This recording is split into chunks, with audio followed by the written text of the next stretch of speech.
Hello, and welcome to day 2 of week 1 of the final boss draft league. I am once again Kimchi here with Gareth, bringing you the second streamed game of Castle's Moneyball up against Lacuna's Punished Bossas. And on the starting lineups, we got Lazy Box Cat in the top lane, Castle in the jungle, of course, Bubster ADC in the mid lane, don't ask too many questions, Hush in bot lane 8 times, TSM, but not really TSM, on the support. And on the opposing team, Prophet, Logic Master, Orange, Gloopy, and I'm gonna say that's Jweb, but it's German letters, and I don't know how they're pronounced. Twice? The B thing is like a sharp S sound. Yes, I was like, it's the German one. It's German. Yeah. I knew it, because I see it in a word that I'm not going to say on stream. I was like, okay, that's not a B. I see. I think I know the word you're talking about. I'm not going to say it, but I think we're on the same page. Regardless, I want to pay attention to the bans because Mundo is going to be banned out for the Punished Bossas. And if you don't know, Lazy Box Cat, I checked his U.GG. His entire match history for the past 40 plus matches have been literally nothing but Mundo. As to how someone could, subject themselves to such torture, my god, I don't know, but he is Mundo is so much fun to play. But looking at it, how many more do you know how many more games this guy has played of Mundo than his next most played? I can't tell you because when I was looking at his match history, he didn't have a next most played. It was just Mundo. His next most played is Teemo. He has 500 less Teemo games than Dr. Mundo this season. My goodness. Okay, so I think Mundo's going to be a perma ban here. I don't think that's 70% of their games played this season have been on the Doctor, and I don't think we're going to be seeing it, but oh my goodness. We have Mel Medarda, Lee Sin, and Bard on the side of Moneyball, and the Sivir, Jarvan, and Nautilus going to be the first half here for the Bossas. Okay. Honestly, I don't mind this. Sivir, very good neutral pick. I feel like Bard is a really solid answer to that because Bard is kind of like the staple roaming support of like, okay, have fun ADC, I'm going to go mid lane. Have fun, I'm going to go have my fun. Exactly, right? You kind of let the Bard go around, do whatever. Low-key be a second jungler, protect the Mel in whatever mid lane matchup they've got, because, you blinded the Mel. I don't imagine that she's bad into a lot of matchups, but I feel like if there is a bad matchup for her, it's like really, really bad. Could be the Mel bot lane, even. That's true, too. And honestly, that would make sense because, again, Sivir into Mel bot lane, I mean, you're kind of like, what do you do? Like, Sivir's already a neutral lane, so doesn't have the craziest kill pressure. A lot of her damage comes from Q in lane. Mel could just say, "Nuh-uh, buddy." And then, like, what do you do? Like, it's like, you just kind of sit there. Just let it happen. Yeah, exactly. And as the Nautilus, like, you've got bush control. Congratulations, you got bush control. Now you're just kind of sitting there waiting for something to happen. But regardless, I do like the Nautilus pickup. It's great peel. Same with the Jarvan. It gives a lot of early skirmishing power.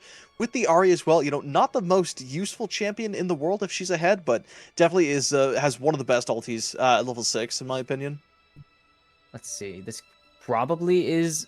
Ooh, could be going in the hands of Bubster. It's interesting, because they're still banning out ADCs just in case this is not the bot lane Mel, and it will not be. Lucian going to be paired with the Bard. Ornn going to round out... Well, technically Lucian's rounding out the comp, but Ornn going to be sitting in the top lane, doing absolutely nothing for the most part, because that is just what you do in tank lanes. Yeah, pretty much. And I will say Ornn is going to continue his reign of dominance in this tournament because he is actually, you know what, Kimchi? How about you guess how many times Ornn has been picked in this series? Picked? Well, like in this tournament so far. In the tournament, there were 5 games yesterday. 5 series, so 15 games. I'm going to go 75%, which is not a possible number. So 10 of 15? He's been picked 44 times with a 59% win rate. Like, Wait, people love this guy. What? How many games? Hold on, I gotta do math. I have to do math. Don't bother trying the math. Just, I'm telling you the numbers right now. I wrote this down earlier. 44 games this guy has been played. It doesn't even have to be on stream. This guy is a monster. People love this guy to death. And he's got a really solid win rate of 59%. So, like, honestly, I don't mind this chances here. How is it 44 games? There are only 15. Listen, I checked the site, bro. I don't know. Go yell at Ishan or something. That might be last season. That's why. It could be last season's numbers. Nope. It's current season. You know what? I'm gonna pull up the website right now. People in chat, back me up. I am pulling up the website. Okay, I'm not. Yeah, that is overall all seasons. That is not including this season. Oh, all right, my fault then. So honestly, Ornn, completely unpopular champion. I don't know why Lazy Could be Box got popular picked it. still. No idea. Ornn, kind of a popular champion. Lazy Box, honestly, pretty good pickup. Lee Sin, definitely going to be very popular. I think Mel is also going to be seeing a lot of play in this season too because it's a really good champion. It has a pretty safe lane. It's got oppressive abilities, and honestly, the late game is quite good. Hold on. Hey, Sorry, we're I holding, was man. Hey, distracted that's doing not. numbers. I wanna talk about the bot lane matchup though because I think with the Bard, again, right, the Sivir, it's hard to really kill the Sivir because she has a spell shield, she has a crazy amount of range, she's got amazing push, like she can play literally any wave state and be completely fine. It doesn't matter if you're in the middle of the lane being pushed up too far or even under your turret, she's a-okay. I feel like Lucian wants to be under his tower constantly, just to give a lot more rundown potential and kite or chase after people. But I don't They think that the Bard is really gonna enable that because he's just gonna be looking to run around the map as soon as possible, and I wonder how this is gonna play out because Lucian again wants a lot of kills. He wants a snowball. Can you really do that in a 1v2, or could you really do that with a Bard? you can definitely. Bard is famously aggressive. I mean, they Oh, should be like for sure. fishing for some insane level 1 here because Sivir just cannot respond to it. Like if Lucian gets a dash forwards or whatever they end up taking, it's probably going to be Q, but it could be E because they have Nautilus. Bard Right, stun into Lucian aggressive play, it is so hard to respond to that damage in kind. for sure, for sure. I feel like in this lane though, you do want to start E, right? Like obviously Q is really nice. I remember when AP Lucian was a thing and everyone was running that mid, but in the bot lane, I want to say in general you want to start E because even though Sivir is pretty strong, a lot of her damage comes from her Q, and if you can sidestep the Q, you're good to go. Like she's got nothing. Her autos are like she's basically throwing macaroni at you, and that's like it's not gonna hurt. So I feel like the E start is the play for the Lucian here. I would really like to see Hush get aggressive. Hmm. Lucian is the king of level 2s. Like For him, sure. Ashe, and Yunara are like the level 2 or 3. You're running into the enemy team and you're hoping to pick up at least one, probably a double kill if nothing else, and see where it goes from there. Because once you get that pushing on Sivir, which is so difficult to do because she just clears the wave in 2 seconds, you let that Bard get a good roam timer, you let him go impact the map, get those chimes, get a lot more free passive power and free levels, so you can get that solo XP as well, and not have to worry about your Bard being 10 levels behind by the end of the game. Yeah, right. Just opens up so much play opportunity for Moneyball. I do want to ask though, if the Bard is going to roam, and I mean, honestly, let's just change that to when, because when the Bard roams, where do you think they're going to try to go? Because if you take a look at the mid lane matchup, yes, Mel has CC, but Ari's got 3 dashes. If you look at the jungle matchup, Jarvan could very easily get away. And if we take a look at the if at the Gnar top lane, how do you even gank that as a Bard? Well, you don't need to worry about it at the moment. I guess it does still apply because the R's here, but update coming in. The Mel is going into the bot lane. We have us an old-fashioned Lucian mid following in the footsteps of Xiao Hu, who just takes him wherever because he just loves playing Lucian. It's a very different matchup now because Mel is more than happy to be in a farm lane. Like, it is just the one thing she loves, because if she doesn't need to worry about getting kills or getting engaged on, she just sits back, cues the wave, it's completely gone, and she is fine with bouncing waves back and forth with Sivir because she just will scale earlier, not harder, because Sivir is the 4-item demon, but Mel will have an earlier power spike because Sivir needs that 3 items so badly. Faux show. But honestly, the Lucian into Ahri mid, I do think is a little bit more playable. Obviously, you know what? I'm going to take it back. I was going to say that Lucian probably still wants to start E here because Ahri, vast majority of time, a lot of her damage comes from the Q, and it's not the greatest if you can sidestep it. So I don't know if the Lucian is going to be looking to get aggressive level 1, but I want to hear your thoughts. Is this an E start angle, or would you go Q? You can't really get aggressive on Ahri level 1. She has... You would think it's just Q. No, you just take the W, you put 3 W, like, because it just is willing to target the same person multiple times if you're hitting them. Right. She just W, electrocute, procs you're down a quarter or more of your HP already. For sure. You cannot afford, unless you get a really fortunate auto trade, you cannot really risk putting that much HP down into a champion who will just flash run you down after. Fair enough. Well, never mind then. Let's move on from the Lucian Ari matchup. Let's talk about this exhilarating top lane matchup that we've got Oh predicted yeah. here. Oh my goodness, Ornn and Gnar. Could you name two more aggressive champions? I don't think so. You know what? I'll let you give it. I'll let you get a chance to try to name a more aggressive matchup here. Ivern, I'm telling you, like Ivern, Ooh, super aggressive unironically, champion. dude, I've seen, okay, like complete side tangent. I saw the Mouse play some Ivern top. He went 0-10 in the first 2 minutes. It was literally the best thing I've ever seen. Of course, he went on to win the game because like it's the boss, but like Ivern top is absolutely underrated. I think it's gonna be, well, okay, I don't know if it's gonna be like the off meta pick of the season, but I definitely think that No, it's it gonna should become not be. popular. It would be really funny to see how players abuse the fact that you could just take like teleport exhaust or like smite Mm-hmm. exhaust and just ignore lane for half of the game and just go steal Right. camps. It's That pretty is, it's good. an Pretty good. advantage. Yeah, exactly, right? It's good, it's good. But you know what? Let's move away from the game for just a second. We'll try to talk some more stats. Granted, I actually have it right. Clearly there's someone here who's really fact checking me. But if we take a look at the bets, I do believe that it does favor Moneyball with 71% of all the bets pooled into this match going towards Moneyball at 3,050. I mean, that's That's not a lot. surprising. No, it's not. And you want to know what, Kimchi? How about you tell us why it's not surprising? I mean, first of all, Castle, you mentioned it at the Yep. top of the stream, taking up what was it? Like 15% of the entire team's budget. an what is that? A sixth, the seventh of the entire team's budget? Absolutely Right. has to be like literally the most valuable player entering the season, and the player with the highest Right. expectations entering the season. And you Mhm. see how their games went? Yeah. Moneyball went 3-0 in their first Yeah, for series. sure. For The sure, right? Bossas 1-2, and that does not bode well, to say the least. No, I mean, I will say I'm a little bit surprised as to why they weren't, just starting off the what's it called, with Castle up in the top lane. Well, no, they do have him in the jungle, but typically I think that if you have a really insane player, you do kind of want to stick them up in the top lane because I feel like top is such a, they have such strong champions, right? Obviously jungle can impact the map more, but I feel like you'd be more scared of a challenger Fiora than a challenger Lee Sin. You know what I mean?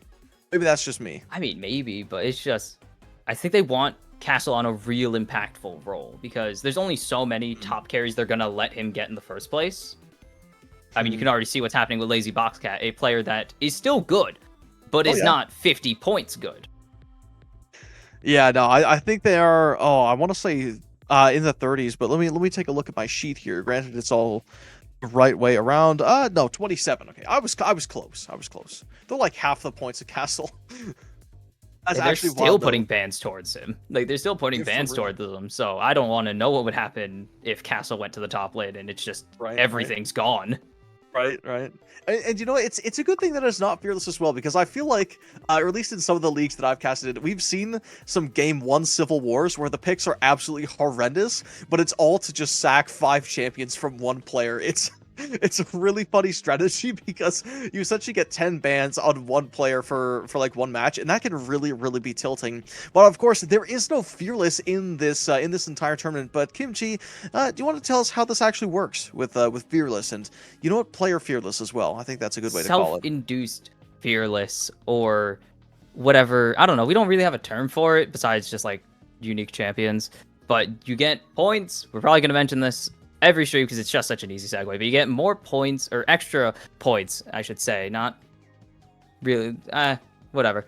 You get extra points on top of whatever you get for the game for playing more unique champions at 10, 12, and 15 at 1, 2, and 4 intervals or Hmm. breaks, whatever the word is. You know what I mean. I get you. And going into this game, we only have one series played so far for all these teams, so nothing crazy, but Moneyball, at least 12 unique champions played, got the 2 points for themselves yesterday. The Bossas, they're truly fearless. They have a 0% coward percent. I believe one of 2 teams with 4 points picked up yesterday from the unique champions category. I can check that actually right now. That's pretty heat. I'm not gonna lie. I love fearless because if we see a lot of these kind of crazier compositions, and we get to see a lot of newer champions that do kind of see the light of, you know, semi-professional and even professional play.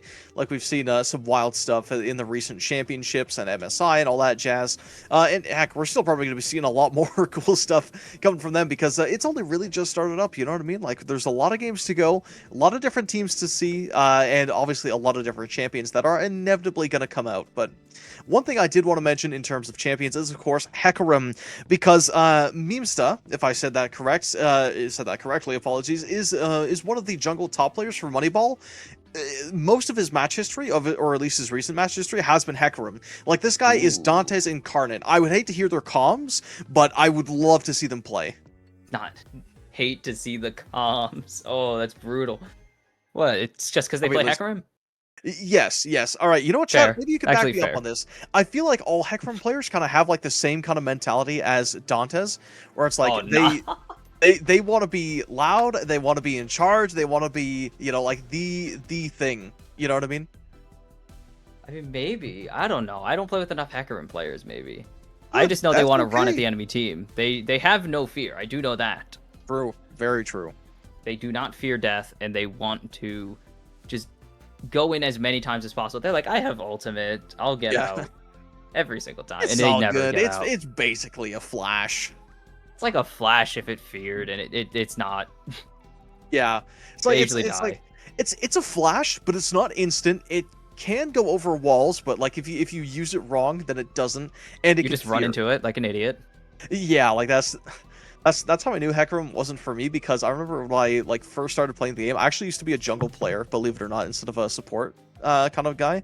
But anyway, I remember picking up Hecarim the one time, and there was like a streak of like 10 games where even if I was playing nothing but Hecarim, I could not figure out how to make my ult fear people. So I was literally just running at people and not fearing them, and I would die every single time I went in. It was straight horrific what I did to my teams. That was, oh my goodness, that was awful. Scary times. Scary times Very scary for your times, team, not for the enemy team, though, as we have gotten the update. We are into the game, so we will be heading onto the Rift for the first game of this 3-game block. Not a cent. It is guaranteed 3 games every time in the regular season. The point is not just to win, but to get points for your overall standings. Talking about the points, well, I can't. It's so weird. Not the Moneyball. I don't know. We'll figure it out as we go. But Castle's Moneyball sitting at 40 points already with the 3-0, of course, picking up 10 bonuses for themselves, sitting at second in the league, only behind Gone Fishing, who picked up 2 extra bonus points, sitting at a nice 42. Oh, yeah. And unfortunately for the Bossas, only got one of their 3 games won yesterday, but they did pick up 14 bonus points. Unfortunately, still sitting near the bottom half, more towards the middle, though, with a nice 24 after day 1. All right. I'm with it. I mean, you know, just starting off this game, we did see a little bit of early aggression in that little bush there. Dauntless did take a bit of a chunking, but that's a-okay. I think he's perfectly fine with that. I want to say that they're going to be looking to get aggressive, but at the same time, Sivir's pretty... I don't know. I don't think Sivir damage early is the greatest, but maybe you can tell us otherwise. No, I mean, Boomerang Blade does a lot. It has pretty nice base numbers, but you don't have a ton of follow-up unless the enemy team just lets you hammer them. Your passive does a nice job and went for the ricochet, so your DPS is completely reliant on having another enemy nearby, or else you just have increased attack speed with lower damage. But the hook coming in on to 8 times. The Ignite goes down, the flash away is not going to be enough. Gloopy Flash following and picking up first blood. All right, good stuff from Gloopy there. Honestly, a lot of aggression. You know, clearly I underestimated the Sivir damage, because, like, that was pretty darn crazy. Bard, obviously not the tankiest champion in the world, but, like, that was through a heal as well. Like, there's something to be said for that. I'm not going to lie to you. So we actually put down the hammer right there. Like, that was a very well-placed hook. No, that's a different player from yesterday. Oh, man. And you can watch the VOD, I guess, because they are playing right now, but not on this stream, as Castle is currently showing the bosses why he is the 50-point player, as he invades Logic Master and steals away 2 of his wolves. Now, something I did notice is, you know, in the chat, they're saying that Gloopy is going to gloop. and I just want your thoughts on this. Do you how much? Clearly. How many more times do you think they're gonna gloop in this game? I don't know, but they've already started off pretty strong. I mean, not even just first gloop. I mean, first gloop, yeah, extra gloop. Yeah, they first glooped. First glooped of hopefully many if you're on the side of the Bossas, if you're a fan of them. I think they're going to be getting 10 big gloops this game. Boo. What do you mean? 10 is a good amount. Okay, how many gloops do you think they're going to get then? No, I was booing your booty cheeks reference. What? Nothing. All right, listen. Just move on. You're so TikTok brain. I'm not. Get your That's why I didn't like it. I'm not TikTok. Gen Alpha. Hate it. Anyway, just tell us how many kills the Simmer's gonna get, man. Like that's all I'm asking. No, we're gonna go with 8. I think 8 is a good 8? one. Okay. We'll see. Personally, I'm pretty confident in the Simmer, but you know, I guess if you want to dog on the amazing champion that Gloopy is playing, I guess. I'm not even dogging on Gloopy. I just don't know, honestly. Okay. Well, regardless, we are seeing a bit of a support roam there. Bard tried to gank that Ari, didn't quite work out. You know, as expected. It's pretty hard to gank Ari in the early game. It's pretty hard to gank her at any stage of the game unless you have a pocket Malphite ulti. But what are the chances of that, right? Yeah, we're not even close to Temper Fate being up. Yeah, right. No, not quite this time, but I do think that this is probably going to be the chillest the lanes are going to be getting, because I think, you know, all these champions are really only good in the later parts of the game. Lucian certainly has, you know, some nice early aggression, but I think in the late game is where they truly shine, because you've seen, well, or at least I've seen some ridiculous Lucians, you know, kind of dipping and dashing, and like the OG kind of movement creep that this game has seen. The Graves replacement. Moved Graves to the jungle. Yeah. Yeah, that's a good way to say it. It is. He was just so much better. He was just better Graves. Yeah, that's why I call old Graves worse Lucian. Interesting. Is that because you've been playing a lot of League Classic? A lot of people do want Graves back in the game, obviously, because he's such a he isn't an ADC anymore. So people are like, oh, we want Graves ADC back, and I'm like, you guys just want worse Lucian in the game? Yeah, right. I don't even dislike Graves. I just think it's really funny. Oh, it absolutely is, because I mean, again, right? Like it's like a tankier Lucian with like much less attack speed, much less mobility, but I think they hit harder in terms of burst. Burst, yes, but just Lucian's complete spell weaving nonsense, allowing him to fly around the rift was so OP. It's like, I don't think any other champions had that happen either. It's like, these two champions are so similar, and one of them is just so much better than the other, that the other one's been replaced. I got you. And completely reworked, like, to do something else entirely. Like, that's crazy. We are going to see this Lee Sin show bot side, as they did shove Jarvan off, so I would assume they're going to try to go to get Dragon, but the lane is looking to be equalizing right back in the middle, so maybe that's not the play. Up on the top side, though, nothing too crazy going on. Of course, Gnar just, you know, completely shattering Lazy's tempo. Like, that is a certified mind-controlled moment if you're a six-pack enjoyer. All my fellows who play in the Antarctic secret server. Antarctic super server. Yeah, there we go. Yeah. Wait, really? Wait, I didn't know you were up there. What's your how much LP do you have? Too much. Too much? Okay. Unfortunately, too much on the super server. I got you. See, I'm only a 25k chud. Like I really got to put in more games, but I just have not been able to. It's the only server where I can claim that I'm a challenger. Okay, I gotta get the wins where I can. I get you. And, you know, speaking of being a challenger, obviously this game is honestly kind of challenging because nothing's going on right now. People are just kind of farming up. And one question I have is, what's your favorite one-item power spike across any champion? Ooh.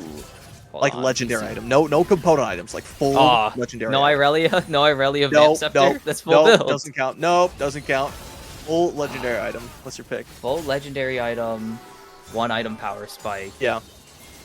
That's actually really tough. Crap. I have to think about this.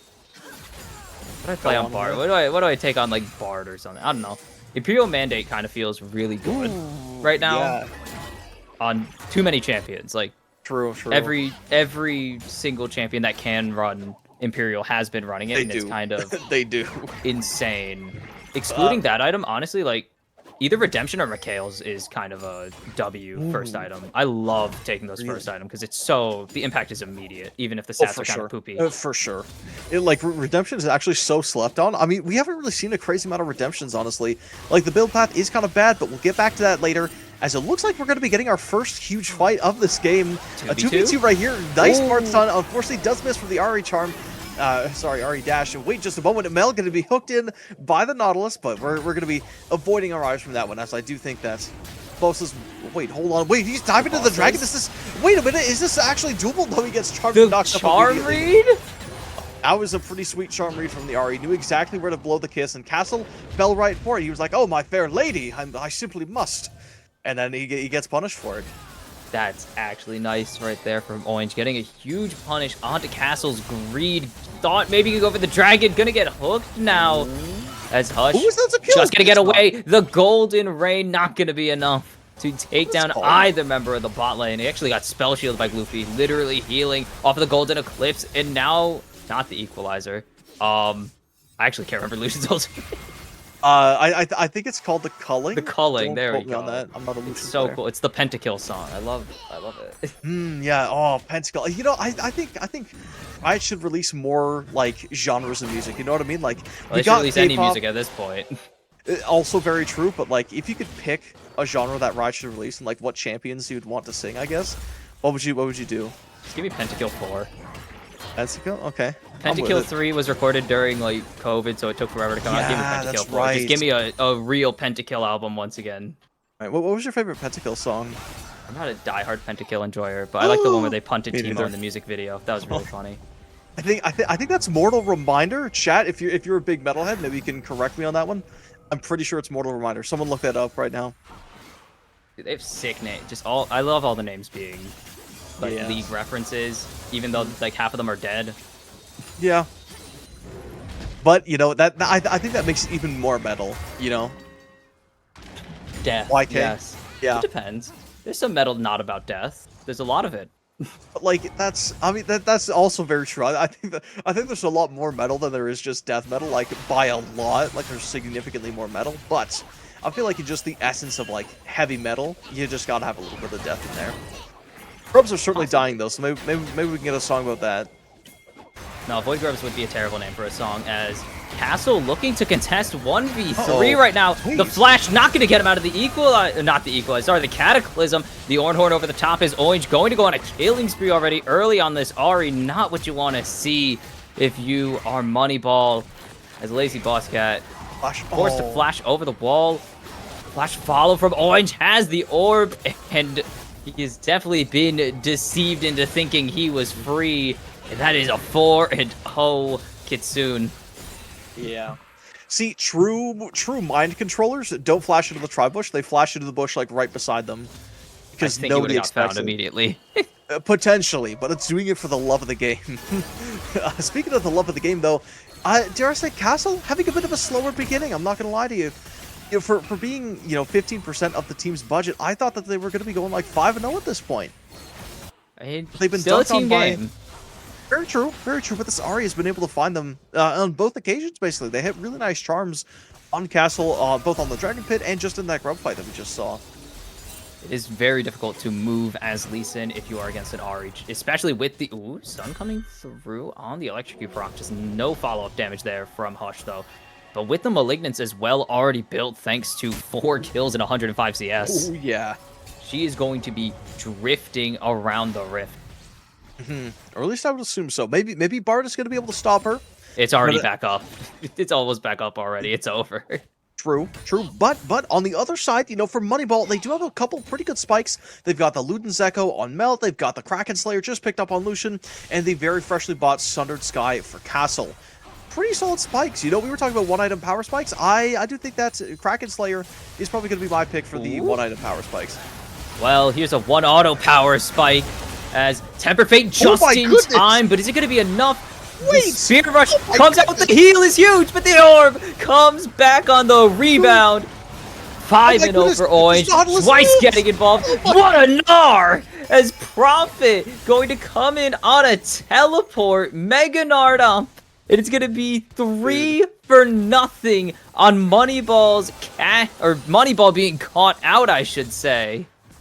Dude, I will say, all of the bettors are freaking out at this point. That was literally the worst sequence of events that could have happened. They found a really good pick onto the Ari. You know, they caught them overcommitting. They had a lot of rotates going on there. They were able to save the Lucian, but then it just barely wasn't enough. And now they weren't even able to kill even the support off of that. And now, I mean, Nautilus with blue buff isn't the scariest thing ever, but like, you're 0-8 now. If you're Castle, you're 0-8. Like, something's got to change. This got to change fast because, again, like we were saying, I don't think that's oh my, I want to say final boss, but that's not it. You know, Punish team is only going to get stronger as this game goes on because Bosses, Sivir. There we go. Yeah, Punish bosses. You know, especially with the Sivir, right? The second she hits mid game, she becomes like twice her strength.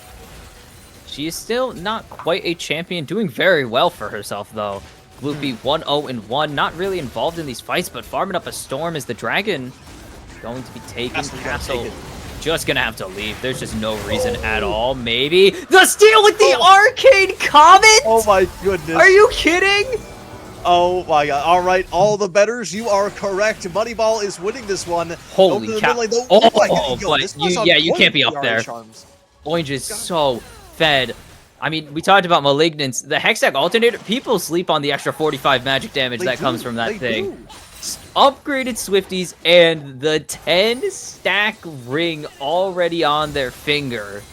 This is a giga scary champion right now. If we take a look at the jungle here, poor Castle just has not been able to catch a break. Is still up in CS, but unfortunately is shoved off of that grab. The Cataclysm going to be committed as well. Can they actually find him this time? The Orn Horde is coming in, and it's beautiful! Saves him and gets a couple nice kills for the side of Moneyball. Definitely what you want to see. Betters, it's not like all hope is not lost. There is still time for you to get your cash up.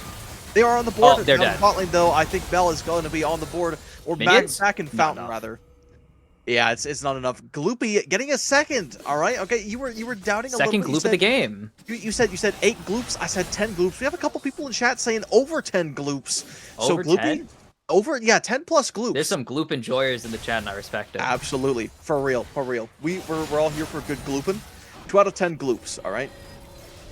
Possibly, and unfortunately, like that's part of the reason why I was like, Sivir ADCs generally don't get a ton of kills. Because they just aren't involved in early fights, especially Sivir's. Like, right. I'm gonna sit in lane and farm for 20 minutes while the rest of the team does stuff. As Orange, I mean, you can just see Orange team on the back right now.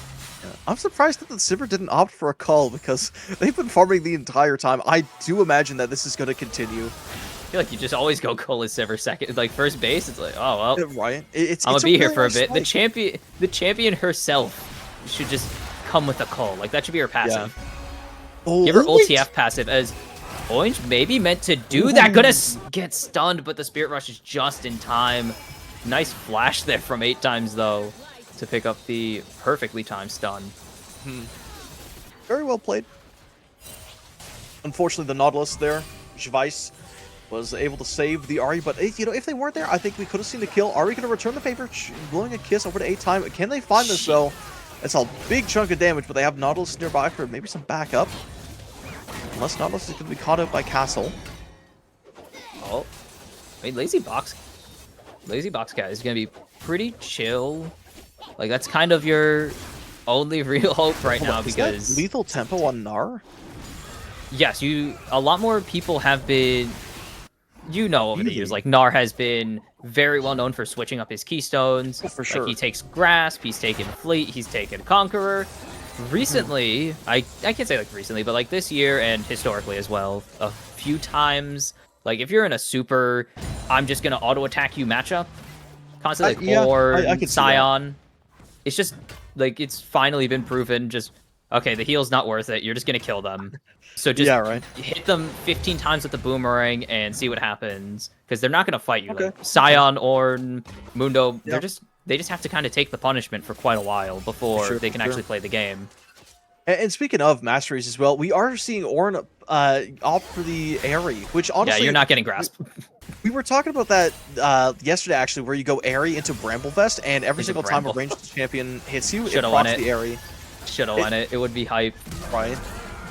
Unfortunately, has to go the Protoplasm, as there's the flash, the depth charge, the hook. Tempered Fate not in time. Schweiss gonna get on the board here for a second time.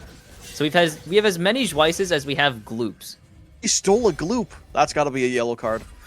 Could have been a steal. I don't know. Just get the kill where you can, honestly, sometimes. It's not a steal. Like, there are no second chances here, right? It is still early on in the tournament, but you want to be padding your numbers so that you are looking good heading Especially into as the a support. Like, come on. Right. We don't get these kinds of plays, these kinds of moments. We got to work for our kills.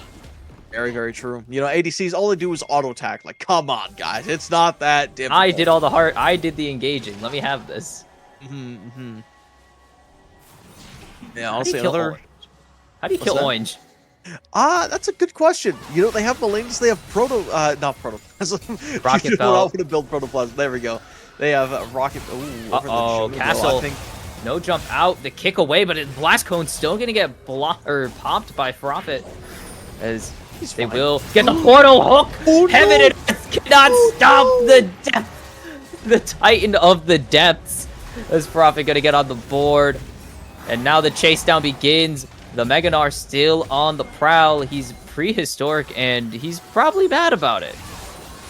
Yeah, I mean, I guess if I was having like a million-year-long nap and then had to get up, I would be pretty cranky. But like you gotta be feeling like at least a little relaxed when you get up, no? I mean, clearly he only feels like probably 20% cranky. Like if we're talking about how much time is spent in Meganar form, as the dragon will be uneventfully taken. No Arcane Comet seals this time. Nice, Yeah, safe, right. and secured by the smite of Logic Master.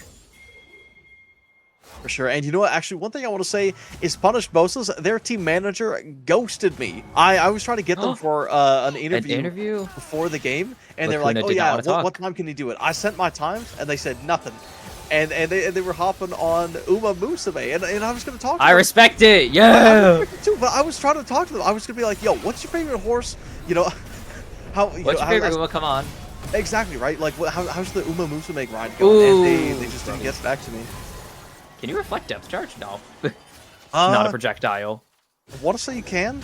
No, like, she just did it. Oh. I mean, swing and a miss, doesn't matter. The attempt was there. The attempt was there. You get Mega... Look, Gnar is one of the champions. I'm like, if you miss your ulti entirely on just like a random throw at it, I don't really care. Half of the time you're using it to clear the wave because you can't use it until you get your tired passive back off anyway, so it doesn't matter. As the hook going to come through, Gloopy running, Golden Eclipse not going to be enough here. Castle trying to jump in as the Ornhorn over the top. Keeping the president alive right now. The Searing Judge finally going to get it with the Bella's Breath. Big shutdown on to the Ornn now. Logic Master having to flash away as Orange 3v1 is holding down the fort. Profit forced to flash into his own red as this fight finally goes in the favor of Moneyball. They threw the sink and everything that's in it on Gloopy and barely get rewarded for their efforts. Yeah, unfortunately the Glooper is down, if that's the correct term. But man, oh man, it's rough, right? It's rough because, speaking of rough, we're seeing this red buff get taken here. Profit, they're gonna have to back up, but honestly, if they're playing around the Ahri, I think they do still have quite a lot of staying power, because even though, like I said, Ahri probably not the scariest Fed champion in the world, it's still quite a lot. The catch potential is insane, but 8 times has a really nice it doesn't matter though, but it was good. It was a good stun. Profit stole that kill, by the way. I think he earned it. All right, Fair enough. Let the top laner get some kills, all right? You know, top lane's an island as, you know, as it's in and of itself. My goodness, he's already up in CS. Let him be up in kills. And you can see exactly the mentality of Schweiss right when they took this base after their ADC dies. Immediately finished their Knight's Vow. They said, never again. Yeah. Never again am I letting this situation happen. I will be taking the damage instead. Loopy has 8 more gloops to get this game. Like, he cannot let him die. Otherwise, I'm going to look like a certified dum-dum, because I said 10 gloops this game. And honestly, my man Schweiss, they've got to be... They've got my back here. They've got my back, surely. I mean, they clearly do. They bought the Knight's Vow. They want to keep Gloop alive as much as possible. Loki, give it to the Ahri. Loki, give it to the Ahri. I mean, you honestly could, but... Right? Yeah, you can already see... You could see the arrows pointing at each other. This is a match made to be as going towards, I assume, a Mortal Reminder. I can see an angle for the LDR as well if they want to go for that, but We're going to see IE last, most importantly, from this Sivir. Right. And now, Castle being able to pull this one back just a little bit, it doesn't look as dire as it did a little bit earlier, but there's still a 4K gold lead in favor of the punished Bossas, which is quite good. And if we take a look at the late game, as I'm kind of looking at it, I think, in the 40-minute territory, we are going to see Moneyball kind of go off because Mel extremely strong, Lucian extremely strong. We're fine. As well. Yeah, Bard's completely chill. As a Bard, I'm surprised that you didn't know that he was going to live that. No, you never know. It's Orange, 12 stack Magi's. True. Working towards, I am assuming that's a Storm Surge, but I don't really remember what Blasting One builds into, because I don't build Storm Surge. I play support mostly. And you don't build Storm Surge on support? No, I actually build support Karma. I'm not evil. I actually like helping my teammates and not just having big number. Especially, I hate Malignance on Karma. It just feels so. Really? I don't know. I just feel like my RQs are really bad personally, so it's so inefficient on me. Okay. My RQs are kind of rough. I always hit minions. I see. Okay. Then in that case, I can understand it. But for me at least, if I have the Malignance, it means even if my RQs are just horrendous that game, I could still ult E everybody and a lot more often. And in team fights as well, you get your stuff back up a little bit sooner. That's when you just hit the regular Qs. Yeah, exactly. So I don't mind it personally. I hit the regular Qs to get more ult Es, and that's how we do it. For sure. Well, Dragon coming up here, I would imagine that Punished Bosses are going to be able to take it, but they do have all 5 members, Moneyball has all 5 members in this river, whereas Gnar is split pushing, so they are going to be a little bit tardy to the party if this fight executes right now, right? Should be transforming, if I'm not mistaken. Yeah, should be transformed right about now. But maybe that's all red. Maybe it's a little bit early, though, because the fight is yet to start, and they are not there. No, it's empty. Oh, I lied. Uh-oh. That's the opposite of what it's supposed to be. Get pissed off, Gnar, get pissed off. As Vice getting the engage, their Death Charge connects as Culling is just hitting onto the Nautilus right now. Lazy Box Cat trying to get the Call of the Forge God down. It's going to connect onto Orange, and Orange is going to have to disengage, but the damage is already there. Logic Master going into no one, as Prophet only going to be able to find one with the Gnar, but the damage finally coming in from the back line as Orange is going off. But the reverse, is it going to be enough? The chase down from Prophet. They need to get the shutdowns here, but this castle guy is a little damn good. But double boomerang spells on the side of the Bossas are gonna be able to clean up the fight 1v1. That was like a holy Ember Spirit thingies, whatever that is. There was somebody that would try. He's going for the dragon. He gets it. I mean, Orange has to go for the kill. He can't stop the dragon take. I mean, I guess, he's got the kill. He can't steal it. I feel like he's so fed, he's just got to go in for the kill. He's just playing it safe, I guess. Has ult in 10, that's what he's waiting for. I see. But Box Cat's here, and that's going to be enough to disengage. 2 teleports coming out, and they will equalize the dragons just barely. And I will say, for the gold lead that Punished had heading into that last fight, Moneyball almost won it. They went 4 for 4. That's actually insanely good, because again, I think the second they kill Orange, obviously Magi is going to be basically worthless. You still are going to have 12 stacks, but, you're at 24 right now. You're almost fully stacked on this thing. You're going to lose half your damage if you get shut down. And with how much lockdown that Moneyball has drafted, right? Obviously, Ornn doesn't have the easiest time locking down an Ahri, but it's still a decent, it's good. It's good enough, and they have a lot of bursts in the form of the Mel. They got the Void Staff now on Orange, not going for the Storm Surge, going for the consistency now. Even into Ornn, this is going to hurt a lot. 40% is 40%, and almost 25. Basically we got a full chapter book here. We got a novel being written by Orange, as they are looking to write the story of how the Bosses upset the best. I mean, at least the highest rated player in the league. Maybe, for sure. I mean, technically not the best team right now. 2 points.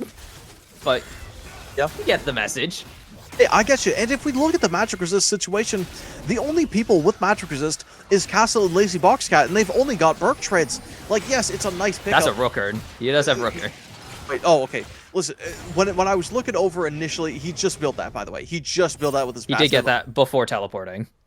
Exactly. Anyway, I'm still gonna cope and say that I'm right, but anyway, you know, I mean, how much can a Rooker really give here, right? Obviously, you get the shield, and you I think do it's become 8. significantly more tanky, but the rest of the team, there's still no magic resist in sight. The Mel has the Sork shoes. Lucian's got tier 3 gluttonous greaves. You know, there's no magic resist in that.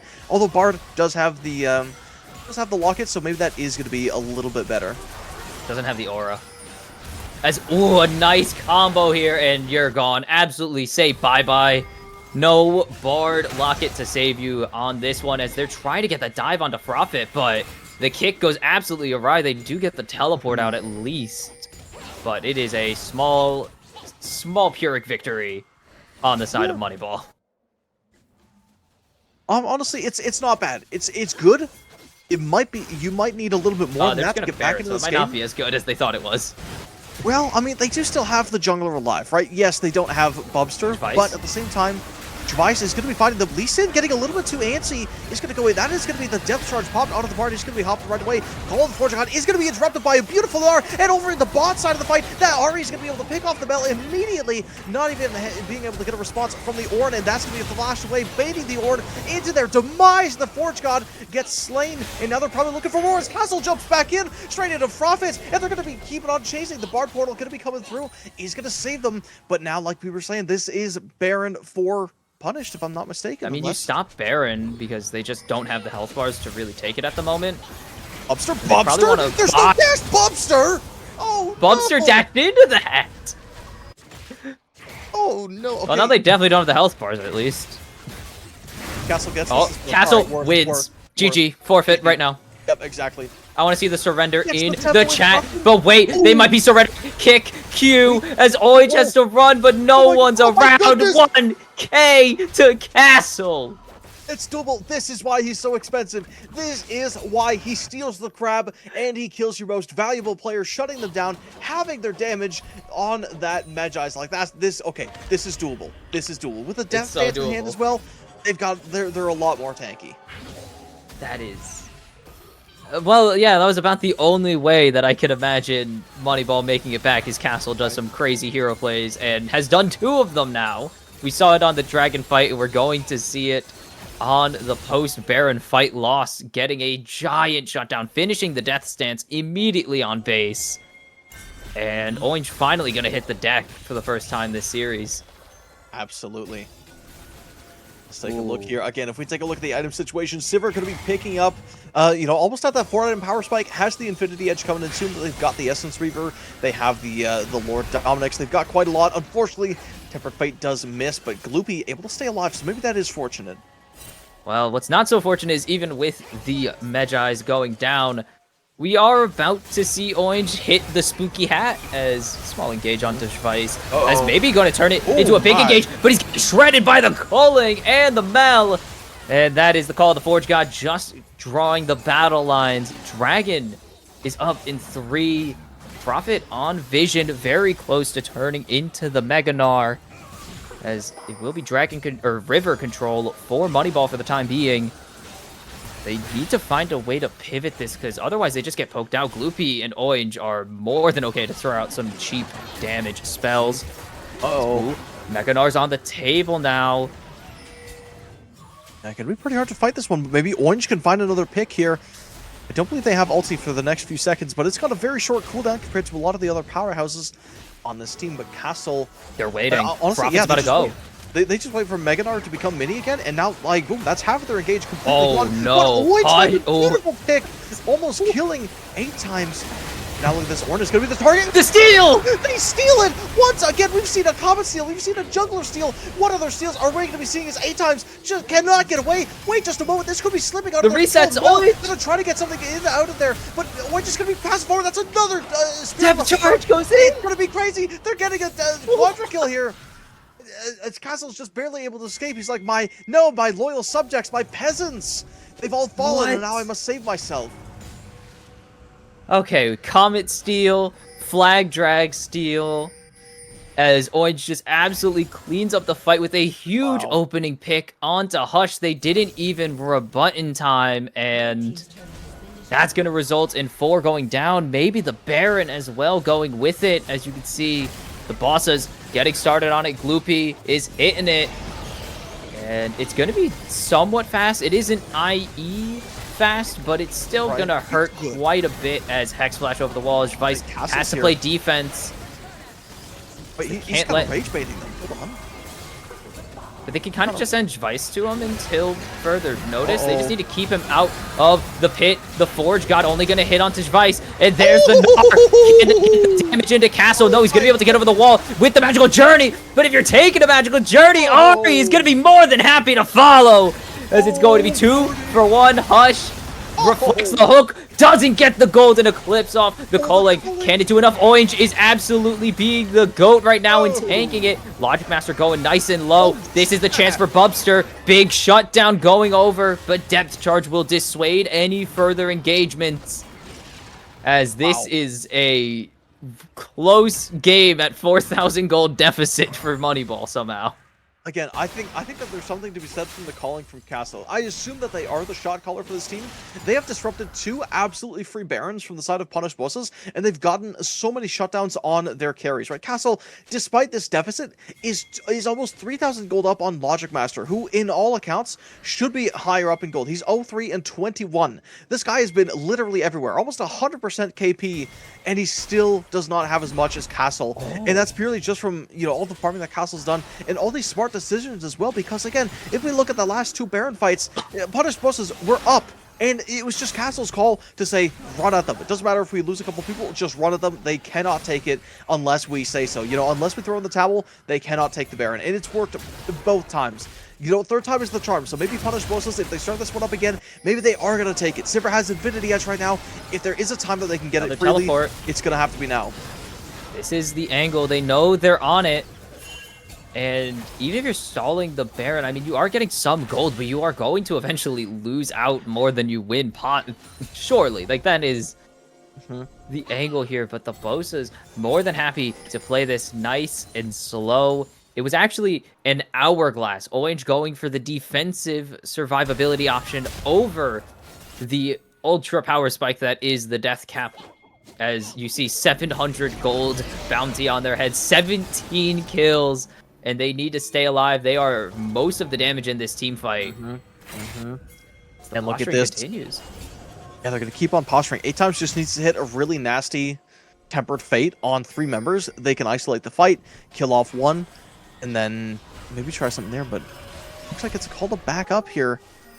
I wonder if people are sitting on some items in base, and maybe that is why they're opting for the recall. We'll see as they just get back to base. Any purchasers? I mean, on the other side of it, you're free to reset, get some free healing, get back out on the map. 1 home guards are crazy strong in this version of League. But Moneyball don't have the damage to do Baron. Like, they have Illusion, yes, but Mel isn't, like, super consistent Baron damage. Bard isn't. Lee is okay Baron damage. Ornn is non-existent Baron damage. Like, they don't shred it fast enough for you to really risk losing. Very, very true, but I don't think that Punished Bosses can really get the Baron at this point, because we've seen how much Moneyball can kind of turn things around. That being said, Castle, he's going to avoid the charm, but that's a nice Tempered Fate onto the tanks! It's not going to lead to anything, but it does save Castle. That's extremely important, but Drake in under 30 seconds, they need the smite. We've seen how important these last-second moments, these last-second plays at these Dragon Pits. How did that Castle miss? Fearless at the bear. The hair's length away from getting that charm. It's going to land onto, I mean, Lazy Boxcat. That's a lot of damage. That was through the Rookern, by the way. That is how powerful Orange is at this point. As Mega Gnar out, they need to find a use for it because he's going to be tired, and you don't like your Gnars tired before major team fights. And it's just going to be a call to wait. Like, they have to wait this out, because if they push into this Gnar when there's so many jungle walls around, you're just cooked. That's it. I mean, the second it drops, Call to Forge are going to be committed. They do manage to find them, but over there on the top side of the fight, Orange is going to be taking out the Bard immediately, but the save from Ornn is going to be knocking up 3, and they do get a return kill. They grab a second on the jungler. Orange set running for the hills, and unfortunately, the Glooper goes down, and Castle pulling this one back from the, from basically nothing. Prophet's going to try to get a single kill, does manage to find it, but it's just nowhere near enough and Moneyball, with Castle included, are going to be able to pull this one back. I don't know how they did it. They did, and that's going to be a Storm Surge picked up for the Mel as well. This Mel is now going to be a glass cannon, quite literally. A lot of the base, possibly the game. I think Vice is just up in time, but Moneyball baiting the engage onto 8 times, barely surviving to get out and live to tell the tale. And they use that as an angle to get everybody marked up by Hush. Golden Eclipse smites them down. I don't know what the correct term is for an Eclipse killing someone, but it is. It looks like Smite. It's a big beam from the sky. Absolutely, it is. Man, oh man. Like, what a turnaround, right? Moneyball is still down by like 15 kills, well, 13 kills here, if I'm not mistaken. But now they're up in gold, which is what's important, and they're also on Soul Point. We've already seen that the fights, from Punished Bosses, they're not going their way anymore. They had to have won before, and now they haven't. And now Ornn is picking up on Knight's Vow. I think that's how you know that they're putting all their eggs into this Lucian and Mel basket and saying, "Good luck, guys. We're gonna try our best, but you gotta be one-shotting these people." I mean, they're pretty close to it. Hush is 4 items in, has a Medjai's of their own now with 3 stacks. It's not as impressive as the still 17 stacks that Orange is rocking, but every book starts somewhere. You don't start on page 200 of an epic. You got to start on page 0 with some very poorly written drafts. Exactly, and wait, Orange could be cooking up something there, but they have to be careful. They need to be more respectful of this Moneyball comp, because they have shown us time and time again that they're no slouches, and now Baron actually going to be in their hands this time. They're going to be the ones to start it. Do Punished Bosses catch on, or do they just give it here? They definitely are aware something's going on. They have so much time, and you can see the Baron not as fast as you would like it, but over the wall, Castle going to kick him away. And that is going to be the Baron secure. Very well done by the side of Moneyball. And a bigger cash injection. They need to get out alive, because Baron gives you a lot of things, and it gives you some nice utility, but you still gotta keep it alive to use it, as so much goes onto this Ornn.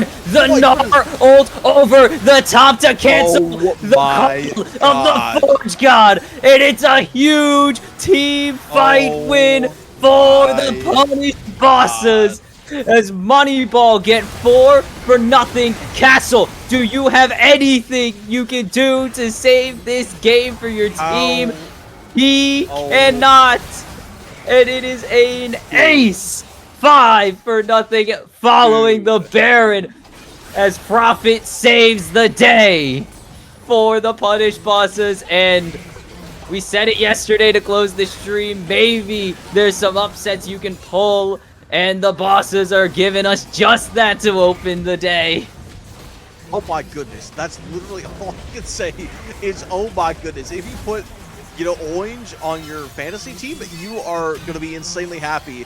This guy, 19-2-10.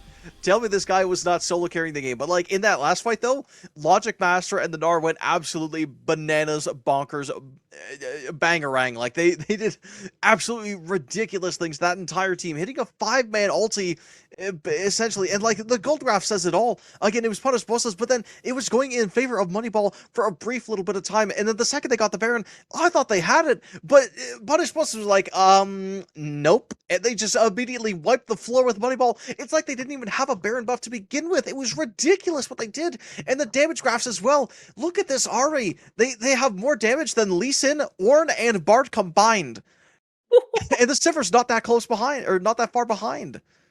You would think after 20 minutes of this Baron being the dragons in not in Lord of the Rings, sorry. Wow. Got him. Anyways, being the dragons from that show from Game of Thrones, this ominous thing that totally is going to happen eventually. For all of that to happen, the first team to get it, and it absolutely means nothing because they get wiped immediately. It is an allegory for Game of Thrones. I haven't seen it myself, but if twists like that are happening in Game of Thrones, clearly I gotta start watching it, because no, don't. The twist was terrible. Don't do it. Never mind, okay, but the twist in this game was absolutely phenomenal because, again, it was quite a wild ride because we saw Punish Bossas have this for 90% of the game. Then we saw a big comeback arc coming from Moneyball, and then Bossas were like, okay, we're done messing around. It's like when you ult the final boss in a game, and then you see the health bar fill back up again, and it's phase 2. It's like, goodness gracious, what have I done? And wow. Like, Oh, Punish Bossas, they really cannot be stopped. Like, if they can do apparently. stuff like this against the best player in the entire tournament, all I gotta say, if you're going up against Punish Bossas, good luck. Good luck. Good luck. Good Well, the luck. team did take that off of them, and so they are mortal. It's They're- doable, It's doable, but but like, they oh my they do not gosh. die.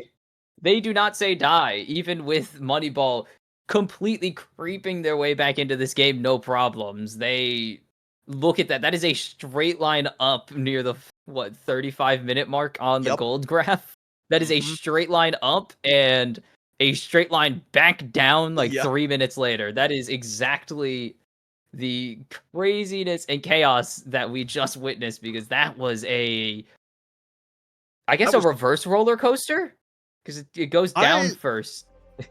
Well, I get what you, yeah, reverse roller coaster. That's a good way to put it. But I think it's important to keep in mind that Castle, again, they had some phenomenal calls this game because as one-sided as it was for 90% of the game, Castle still kept the team in check and still kept them fighting on. Which, I mean, there's something to be said for that because they're not getting tilted. You know, they know for a fact that they are the highest ranked player. They're the most expensive player in the entire tournament, and they still are able to pilot the entire team as if they're, all equals. And that's just really good because I think Castle, there is something to be said for him being an amazing leader.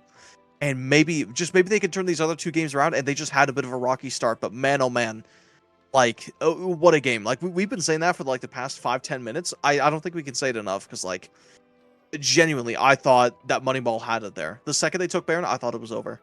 I did too. I was like, well, it's like every game of like it's every Yeah. single competitive game we've seen where the underdog team upsets the like top 3 team, like whatever, a top 3 team in their region. It's like, oh, we're gonna see a crazy upset here, and then one bad team fight, Baron, game's over, shake my hand kind Oh, of yeah. thing. But no, the bosses refuse to go down without at least being all 5 dead, it seems, because they just full sent in what was definitely going to be the final team fight, regardless of who won it.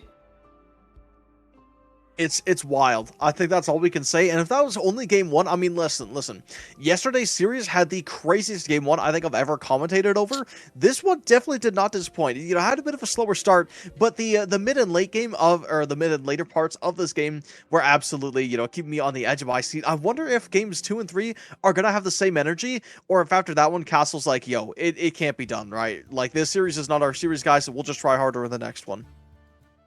No, it better not. I need to see an actual series because the last one, you mentioned it, game 1, absolutely crazy. Team winning like down a few thousand gold.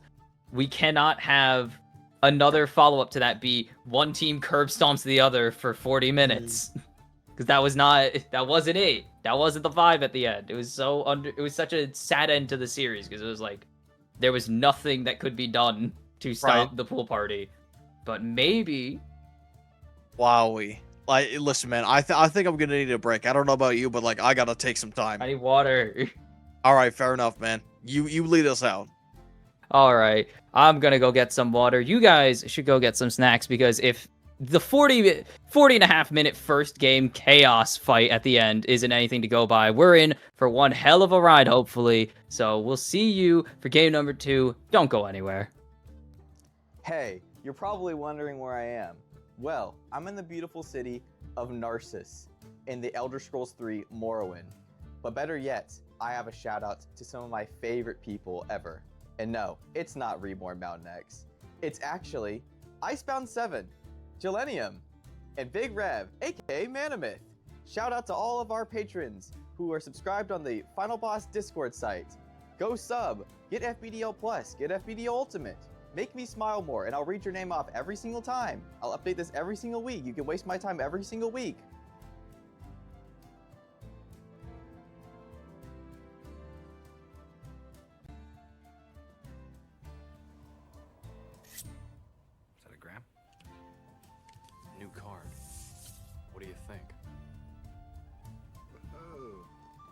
nice. Look at that. Picked them up from the printers yesterday. Good coloring. That's bone. And the lettering is something called Cillian Rail.